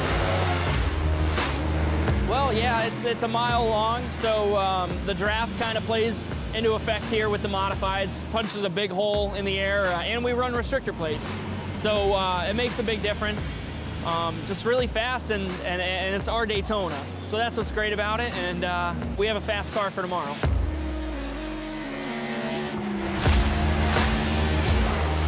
I think the biggest thing is they're heavier cars. The tire's a lot different. And the way you go about setting them up is a lot different. They use all 4 tires more than a modified, where we typically drive off the right rear, you know, so Well, actually, it's funny. I raced NASCAR race in 2003 before iRacing came about.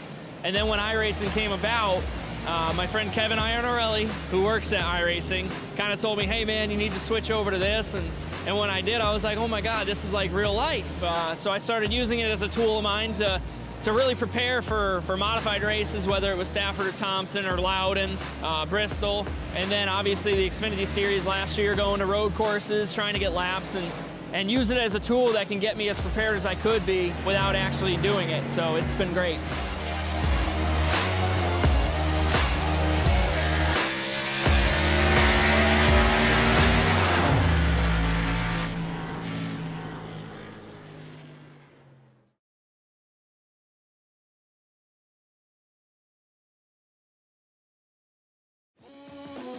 Welcome back live to LSRTV's coverage of the Real Sim Racing Icebreaker Winter Series tonight from Daytona Beach, Florida.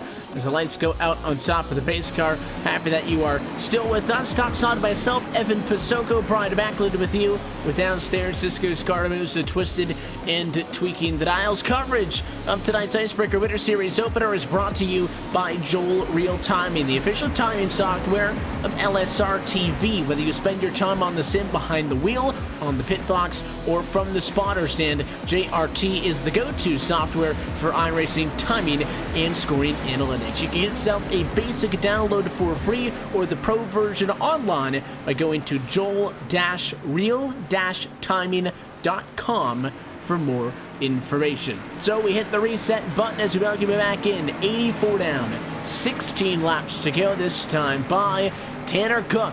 All of a sudden finds himself in front after a yellow deeper in the pack, not amongst your race leaders, slowed us down again, and we get set for a shootout with 11 cars on the lead lap.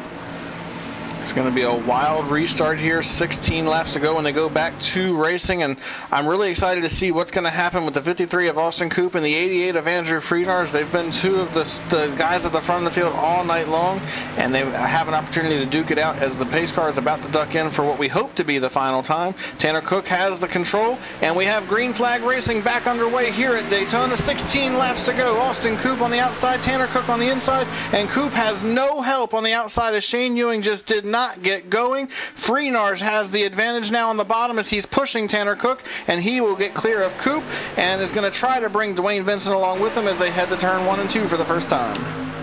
And Coop is really all by himself. The 53 going to lose 2 spots. Now 3 spots as he finds a spotted line. Thought maybe he would duck down in front of the 34 buck, but he doesn't do it. Stays topside. He's got Gabe Wood coming. And Friedar is going to go to the outside of the racetrack. No immediately help either. So the 53 will be bailed out as the 88 machine's now going to be stuck working with him. The outside set to try to make up now. A 3-car length disadvantage. And as I say that, Coop goes back down low. And the 13 to Winston and the 32 at Shane Ewing go to the outside. Dwayne Vincent, for the first time tonight, goes to the race lead as he's carrying that momentum from the push from Shane Ewing to get to the front. Now Shane Ewing looks low. He's going to go low with Dwayne Vincent. They're going to go to the point, and that will leave Friedars on the outside line with no drafting help, much like we saw Coop with a lap ago. He's out there all by himself as he makes contact with the 34 of Colby Buck, and around goes the 88. Tanner Cook involved as well. I saw Gabe Wood go to the inside, and caution is back out here at Daytona. The 88 machine trying to pinch the 34 machine on the inside. Colby Buck pushes up a little bit. It tags Friedars. Those cars go around. Friedars first on the outside wall. And then Austin Coop trying to avoid it low. Gets tagged. He gets a big shot to the inside wall. His car is destroyed. And just like that, you take half of the cars out of the picture. And a couple of the guys that have been up front all night long were involved in that with Austin Coop and Andrew Freenars. And I had mixed up and thought that it was Gabe Wood that went to the inside wall. It was Austin Coop. Gabe Wood actually made it through cleanly, so an opportunity for him now to try to get up there and steal this. But how about Dwayne Vincent all of a sudden? We've not talked about him at all tonight, other than when he got some points at the end of stage 1. And now, inside 15 laps to go, he's the race leader with an opportunity to start off this Icebreaker Series with a victory and give himself an opportunity to maybe make up some of the stage points that he didn't gain on guys like Andrew Freenarge and David Comstock, which, by the way, now that both of them have been involved in wrecks, we're going to see just how beneficial those stage points are going to be, because they respectively got, I believe, 20 and 16 stage points between the two of them, or 19 and 16 stage points between the two of them. It will definitely make a difference and possibly keep them in the hunt for this championship moving ahead. And for those who find themselves, you know, out of this late, as you say, bonus points and the stages earlier tonight can really help out, but this is an opportunity for... Look at the 2nd through 4th position. Shane Ewing started 17th. Gabe Wood started 15th. Chase Kelly started 18th. This could be a great opportunity for those drivers who didn't necessarily have the best start to this race particularly. And when you talk about some of the big firepower, the Everharts, the Comstocks, the Coops of the world who have wrecked out of this race now, this is a big opportunity for them to make a splash in the points early. It's always fun not digging out of a hole at the start of the season. And it's an opportunity for all of these drivers. And how about Brendan Kohler? Because he was involved in a couple of wrecks early. He's still in this thing. And like I mentioned, now that we've had another big wreck, he's up in the top 5 and could potentially be able to still get something out of this race. Despite having issues, he, I believe, was involved in the first wreck of the evening and just hasn't really had the speed in the car ever since then. But now he finds himself right here in the middle of it as we get down to it. And I believe we're going to have maybe 11 laps when they go back green flag, depending on when the lights go off on the pace car.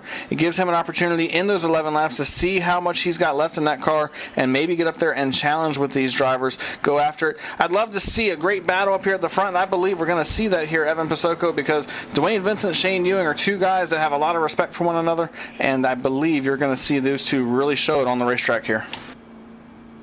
Well, let me talk about spacing. You take a couple more cars out of this thing. These guys have plenty of elbow room, if you will, to get the elbows up and to get creative with one another. And because you're not going to have a fixed set of, 7 cars at the inside of the racetrack and 7 cars at the outside, you're going to have spacing to be able to maybe make it 3 wide, to be able to push somebody, have them drop down, and then you'll be able to go for the pass yourself. So this spacing, I think, is going to be the biggest thing that'll make the end of this so exciting. You don't have to be locked into the top 5 to have a good shot at this thing, because I think passing is going to lend itself, especially because everybody's got a little bit of damage. So if you're Shane Ewing, you're in a great position, because Dwayne Vincent's got a little bit of a beat-up race car.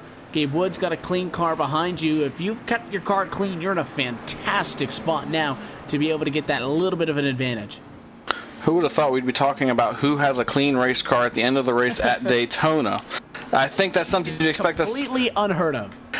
That's something you'd expect us to be talking about at Martinsville or Bristol or even Richmond, but not Daytona. I mean, that's wild. But yeah, you're absolutely right. There's only 2 cars in the top 10 right now that don't have damage, with Shane Ewing and Gabe Wood.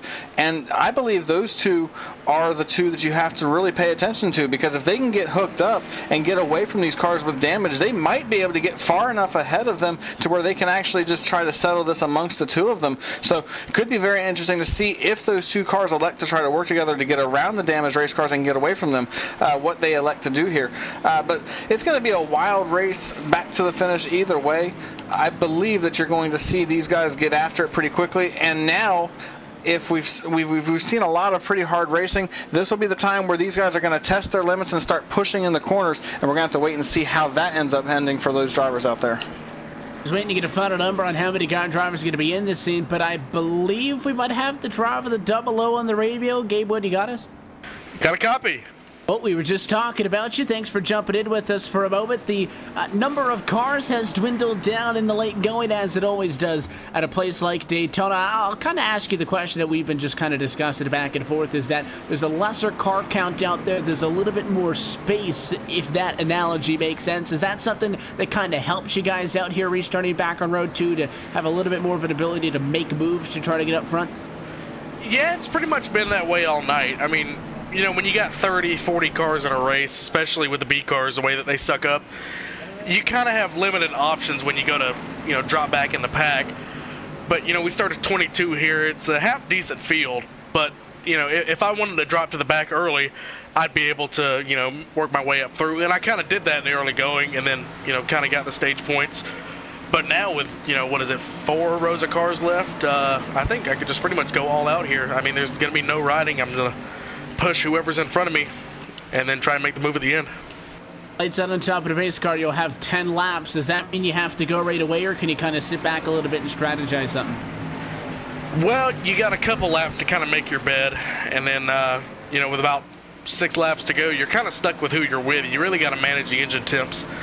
With about 5 to go, you can really push for about 2.5 laps right on the back bumper, and from there just kind of decide what to do there on the last lap if you're in that position. And then all that could be thrown out the window if, you know, one of these guys gets turned and I get up into the lead. Yeah, that's the beauty of Daytona. We'll let you get out of here. You guys are in 3 and 4. Anybody want to say hi to before we do?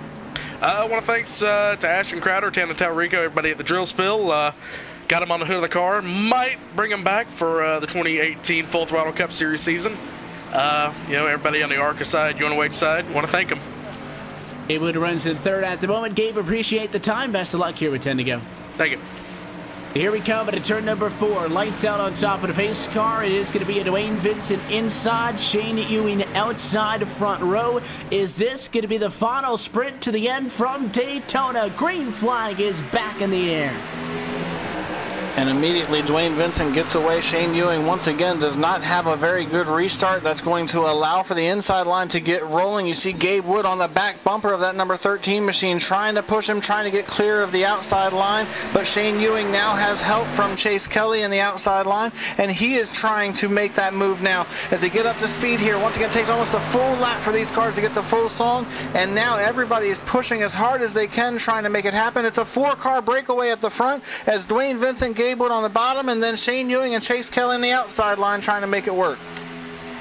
32 and a 98 are top side, but Chase Kelly could really decide if he wants to go inside or out. Gabe Wood has been given the good push to Dwayne Vincent. Watch for the double O to maybe slide up. There is no outside line now as Ewing goes down, and that was a nice move by the 32. Got behind the double O, got right back topside, really gave Gabe Wood no opportunity to get up in front of him, and now Ewing's going to fight back.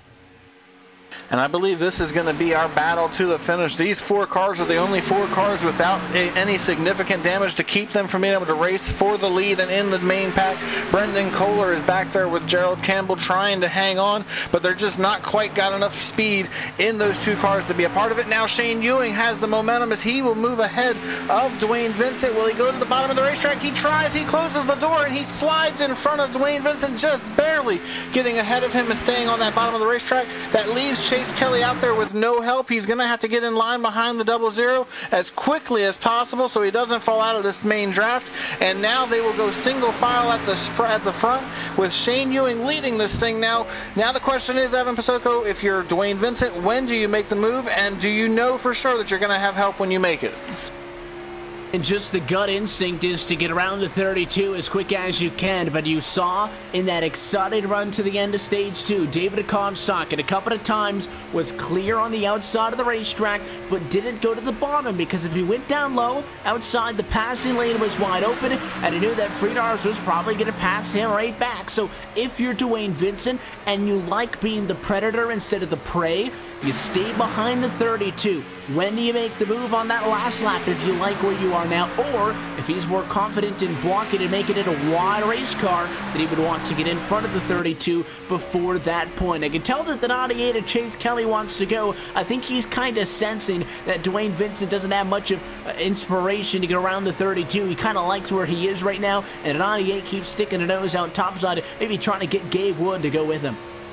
The one thing I will say about Dwayne Vincent is he is a veteran. He has done this for a very long time, and he knows already, he knows what his move is going to be and when he wants to make it. We just have to wait and see what he's actually going to do. But this is a driver that has been around for a very long time, and he has been very successful on these restrictor plate races over the years. I'm not a bit surprised that he's in the middle of this thing as we get down to it. 6 laps to go at the stripe. He's on the back bumper of that 32 machine, and now Gabe Wood looks to the outside line and has the opportunity opportunity to go up there if he can get help from Chase Kelly, who's not quite close enough to really give him that help, but it looks like for the time being, he's going to remain committed to the outside line. This could be the opportunity for Gabe Wood to try to get up there and challenge for the race lead, as he's now searching for that help from the 98 and finally gets it as Chase Kelly is able to get to his back bumper. And now it's a drag race down the backstretch. Gabe Wood and Chase Kelly on the outside, Shane Ewing and Dwayne Vincent on the inside. And all the momentum is in favor of the double low. Not quite clear, though. Needed an extra 100 feet to turn 3. I don't think he would have been able to wind up enough speed to get it. It does not happen. And we are side by side. 2 on the inside, 2 on the outside. 5 laps to go. This time by. Next time around at 4 to go is the point of no return of Yellow Flies. With 4 laps or less to go, this race will not have an opportunity to go back under green flag conditions. So it is go time. It's now or never. And you can see Gabe Wood is fighting for everything he can on the outside line, just doesn't quite have the momentum to get there as he's trying with everything he's got to get back to the outside of that 32 of Shane Ewing. And you got to believe, looking back to what we saw at the end of stage 2, like you just mentioned a couple of moments ago, this could be the spot that Gabe Wood wants to be in for the end of this thing. Stay on the outside line, get that push from the 98, pinch the 32 down. You might be able to beat him to the stripe. You don't have to beat him by a lot, you just have to beat him by enough to get to the stripe first. This time, however, Shane Ewing, if the race were over, he would have been the winner, but he still has to do it for 4 more times around this Daytona International Speedway, and he has the advantage as they work through down into turn 1. And it is dead even, both for the inside and the outside. It's a 4-car race. Gerald Campbell, Brendan Kohler, they both dropped back with damage. This is going to be the group that decides the race win tonight from Daytona. Another big push down the Daytona super stretch, and another valiant effort. Going to come up just shy as Wood does not get clear, but he's in that Comstock position. He might be in the best position out of anybody right now.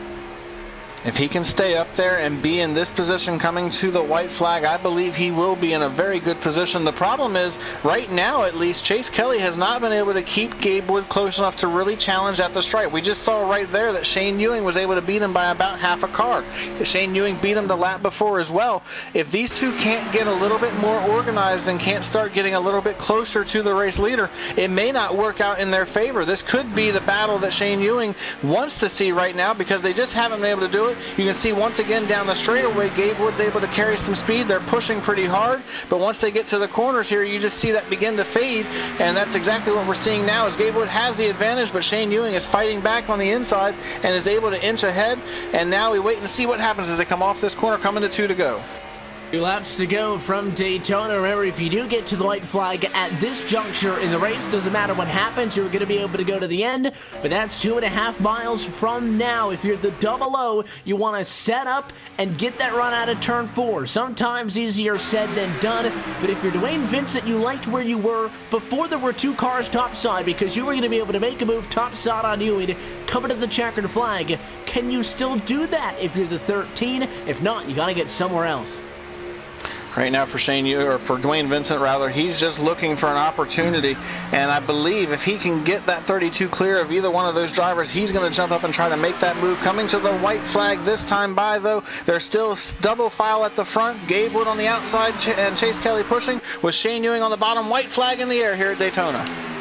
Last time around, Shane Ewing on the inside of the racetrack being pushed by Dwayne Vincent. Outside is led by the double O of Gabe Wood. His push from the 98 of Chase Kelly. Inside better in the inside of the quarter. Obviously with the 32 machine, pull it a car length, but it's off the quarter right here. That's a good preview of what we're going to see off of 4 and coming to the checkered flag. But Wood really needs the 98 to stick with him. If Chase Kelly wants to go 3 wide, it puts the double O in a terrible position and may all but hand this race to the 32 of Shane Ewing. Here we go, nose to nose for the last time at quarter number 4. Gabe Wood trying to dig topside to the photo finish in the season opener. He's going to get turned and wrecking across the line.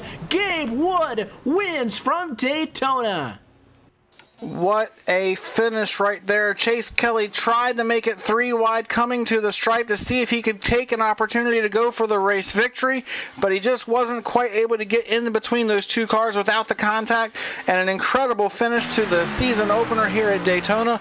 And I got to feel bad for Gabe Wood because I'm not sure he's going to have enough motor left to do a burnout after winning that race. It looks like that motor has expired on that double zero car. It made it to the line, and I think at the end of the day, that's all that matters for Gabe Wood. He had it. The 98 machine, though, looked to the middle of the racetrack, pushed up a little bit on the double, and at that point, I thought it was done. The saving grace is that when Gabe Wood got sideways, he spun in front of the 32. If he hit the 32 on the side, it would have been a win at a checkered flag to Shane Ewing, but Wood stayed in front and barely, as they slid across the start-finish line, was still in front at the line. It is a heck of a photo finish with the 32 down in the grass. But at the end of the day, Gabe Wood, he got it done from third and wins the season opener from Daytona International Speedway.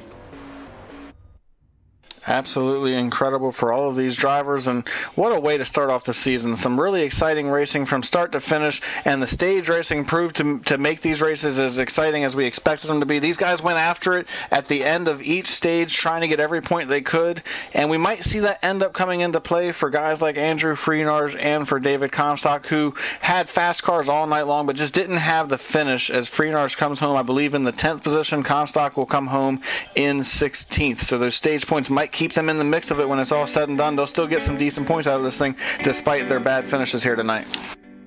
We'll have an opportunity to get some post-race reaction for the drivers involved in that exciting finish in a moment. First, though, we'll take one more opportunity to step aside. We'll be back to Daytona International Speedway in a moment. You're watching the 2018 Real Sim Racing Icebreaker Winter Series at LSRTV, your home for sim racing post-race show when we come back.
We're back live to Daytona International Speedway, following a lot of contact at the end and an exciting finish to this Daytona 250. We are officially off and away on the 2018 Real Sim Racing Icebreaker Winter Series. Happy that you're still with us for the post-race show as Gabe Wood takes home the checkered flag. We'll be trackside with him as well as some of your other top finishers momentarily.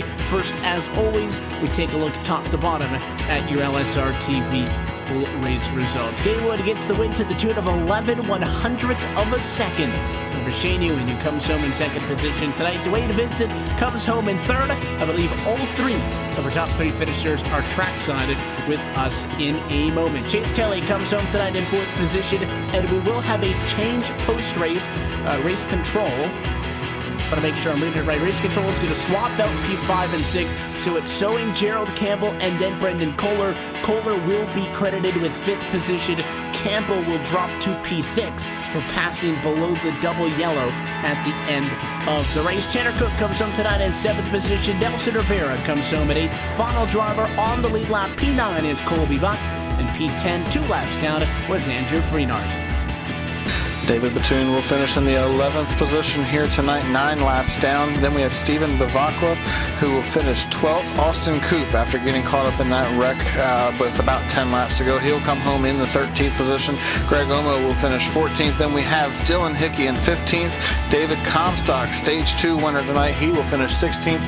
Jacob Porter will finish 17th. Then we have Daniel Eberhardt in 18th.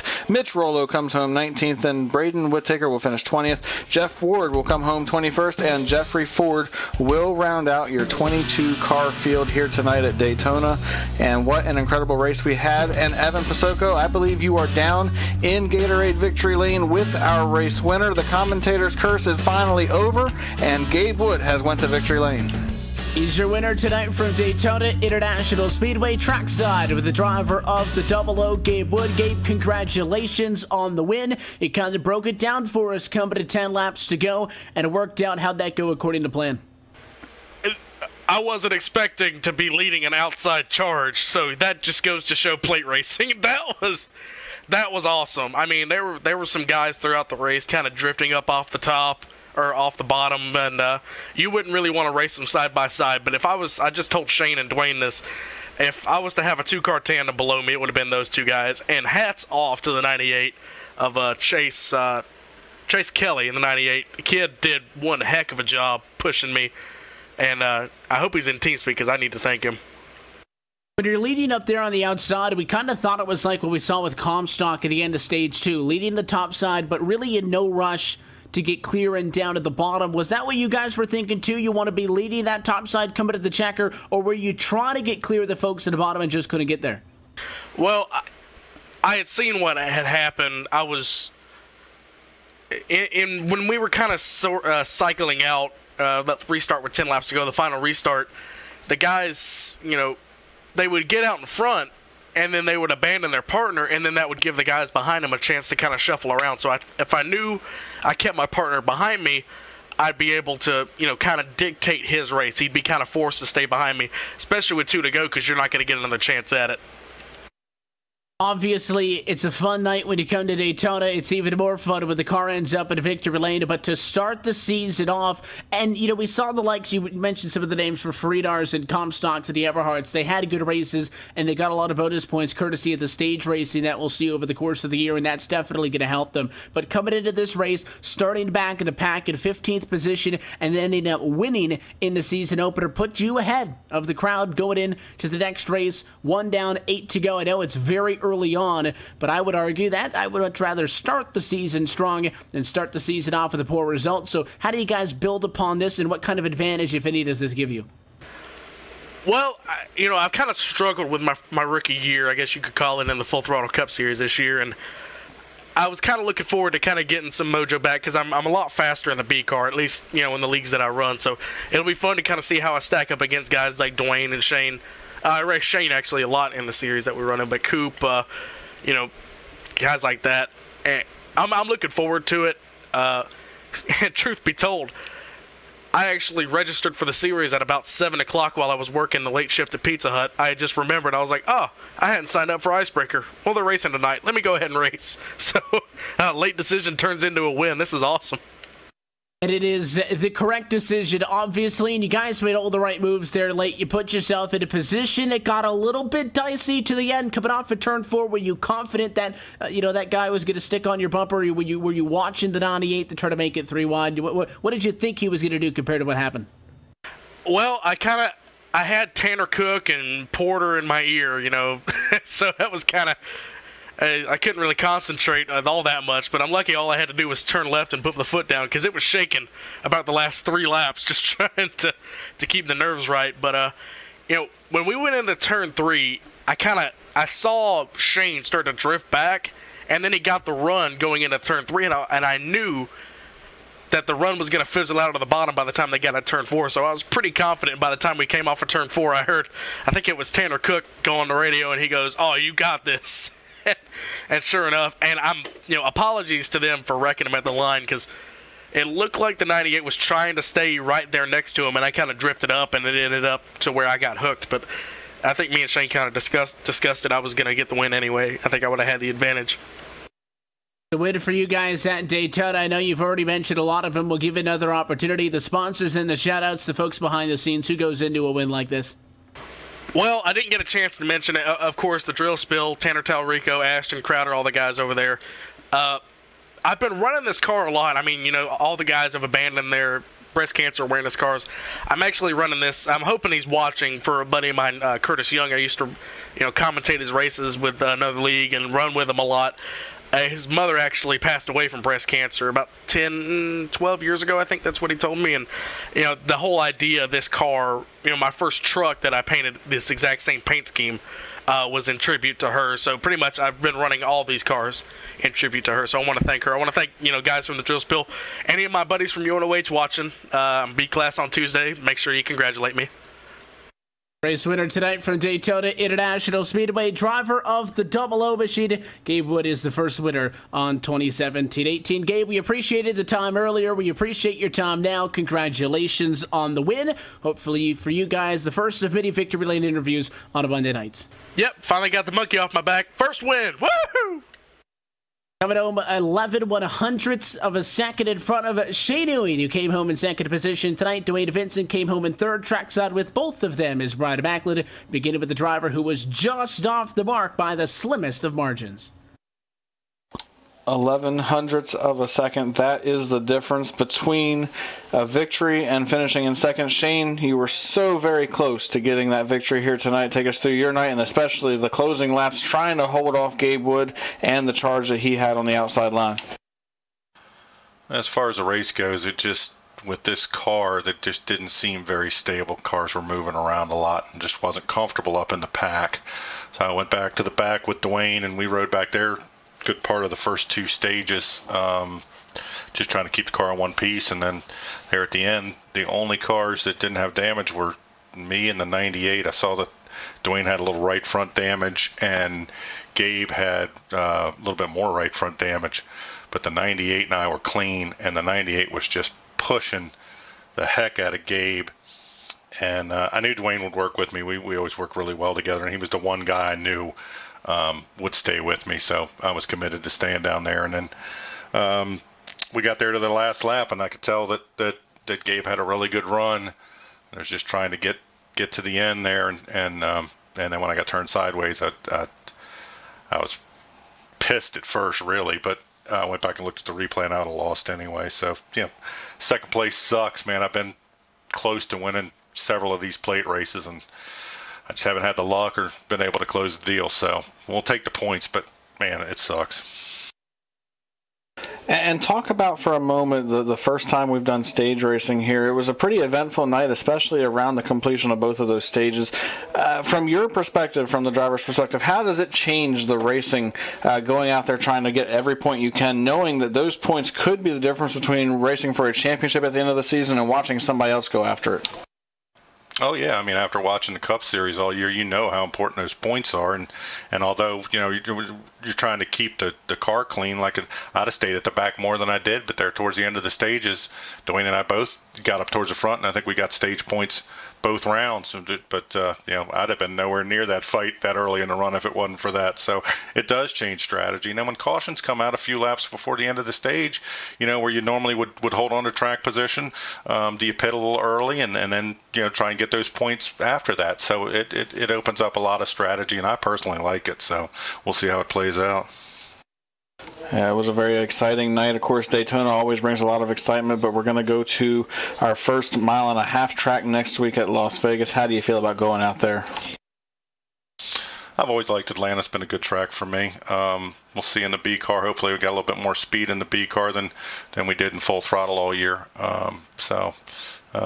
There's a lot of new faces, so you're racing around guys that you're not used to racing around, so we got to get to know those guys too. So, we'll just try and keep the car clean, and hopefully we have speed to get it at the end.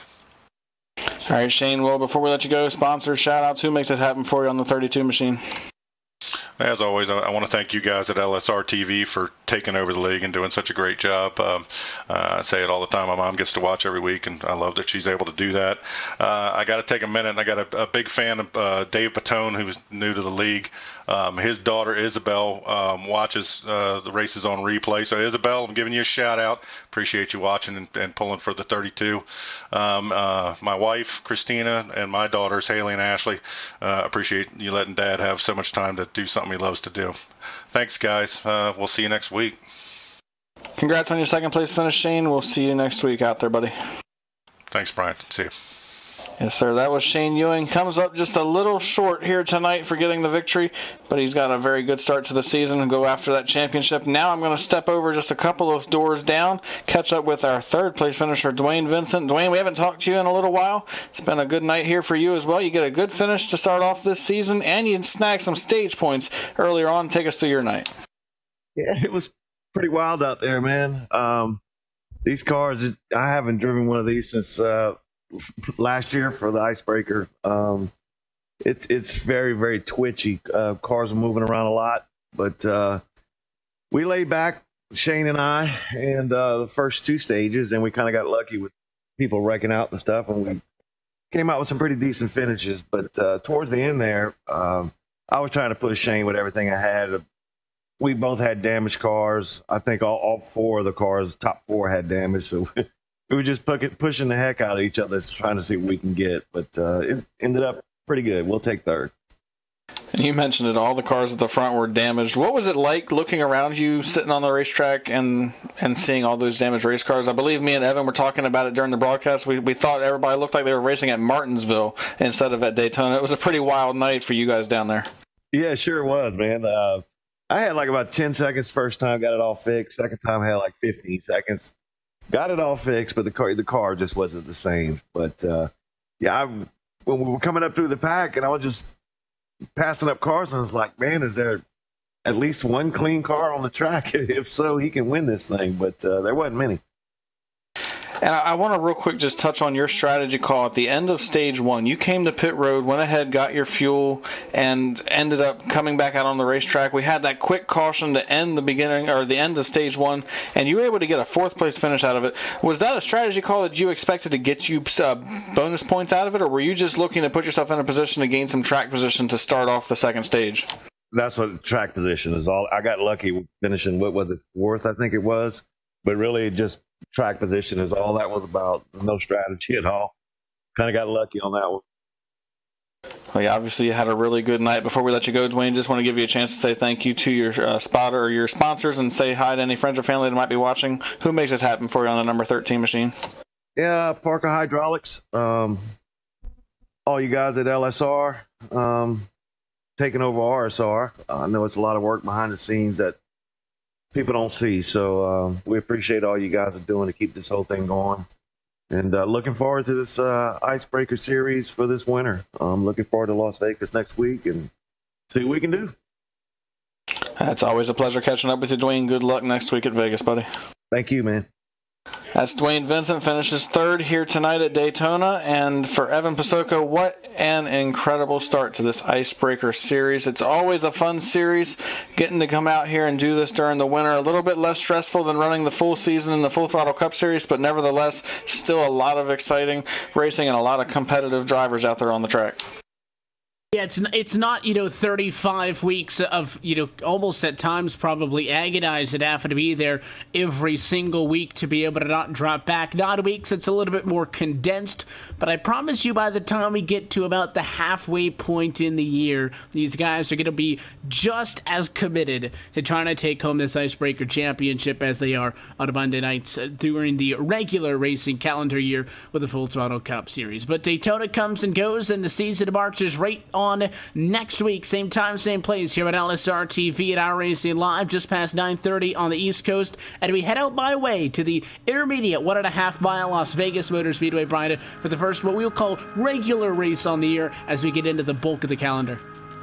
And I'm very excited to see how that is going to go with the stage racing. We saw some really exciting racing tonight at Daytona, but you expect it at Daytona and Talladega because you're always close quarters with all of your other competitors. You expect them to be racing hard like that. It just made them amp it up a little bit when they got to the end of these stages. Next week at Las Vegas and throughout the rest of the season, the tracks don't really lend to that kind of racing. So I'm interested to see what kind of things happen. And because we're going to a 1.5 mile track, if we get a caution towards the end of one of those stages, it will allow for some varying strategies that could actually really mix things up. We saw it mixed up tonight because of the wreck that happened on the restart.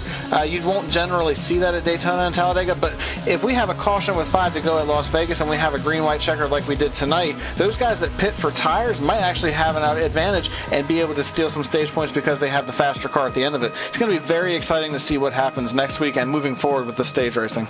We hope that you join us then. It doesn't mean you're going to have to wait till next Monday night to catch up with sim racing action here on LSR TV. We are booked through to the weekend. Tomorrow night, the NASCAR iRacing Pro Series continues with action at 9 o'clock p.m. on the East Coast. Same time for Wednesday night as the Myrtle Beach Simulation Series is back. Thursday, November the 30th, the Upstate Racing League is in action at 9:30 p.m. Eastern Time. This Friday, December the 1st, Super Speedway Cup Series action is at 9 o'clock Eastern. And on Saturday, the United Sim Racing BNC London Landscaping Truck Series gets underway at 10 o'clock. You can find that information as well as a look at our extended broadcast schedule by going to our website at livesimracing.com. That's also where you can go if you want to register for this Icebreaker Winter Series. We'll keep registration open for an extra week. If you go to livesimracing.com, scroll over the Real Sim Racing tab at the top of your screen, look for Icebreaker Winter Series, and click on registration, and you could be here out on track next week as well. Best way to keep up to date with us in and out of the week is by following us on social media. On Twitter, that is at LSRTV, and on Facebook, that is at facebook.com/LSRTV official. But until next time, on behalf of the entire team at Live Sim Racing LLC, for the folks behind the scenes, DJ Lyon, Laura Lawson, and everybody who makes it happen topside in the booth night in and night out, and of course for the team tonight, for myself, Evan Pasoko, for Brian Backlund and Cisco Scaramuzo, I want to thank you for tuning in and congratulate Gabe Wood, your season opener winner from the Daytona International Speedway. The Real Sim Racing Icebreaker Winter Series continues next Monday night from the Las Vegas Motor Speedway. That race and every race on the 2018 campaign can be found right here at LSR TV, your home for sim racing. Until next time, good night.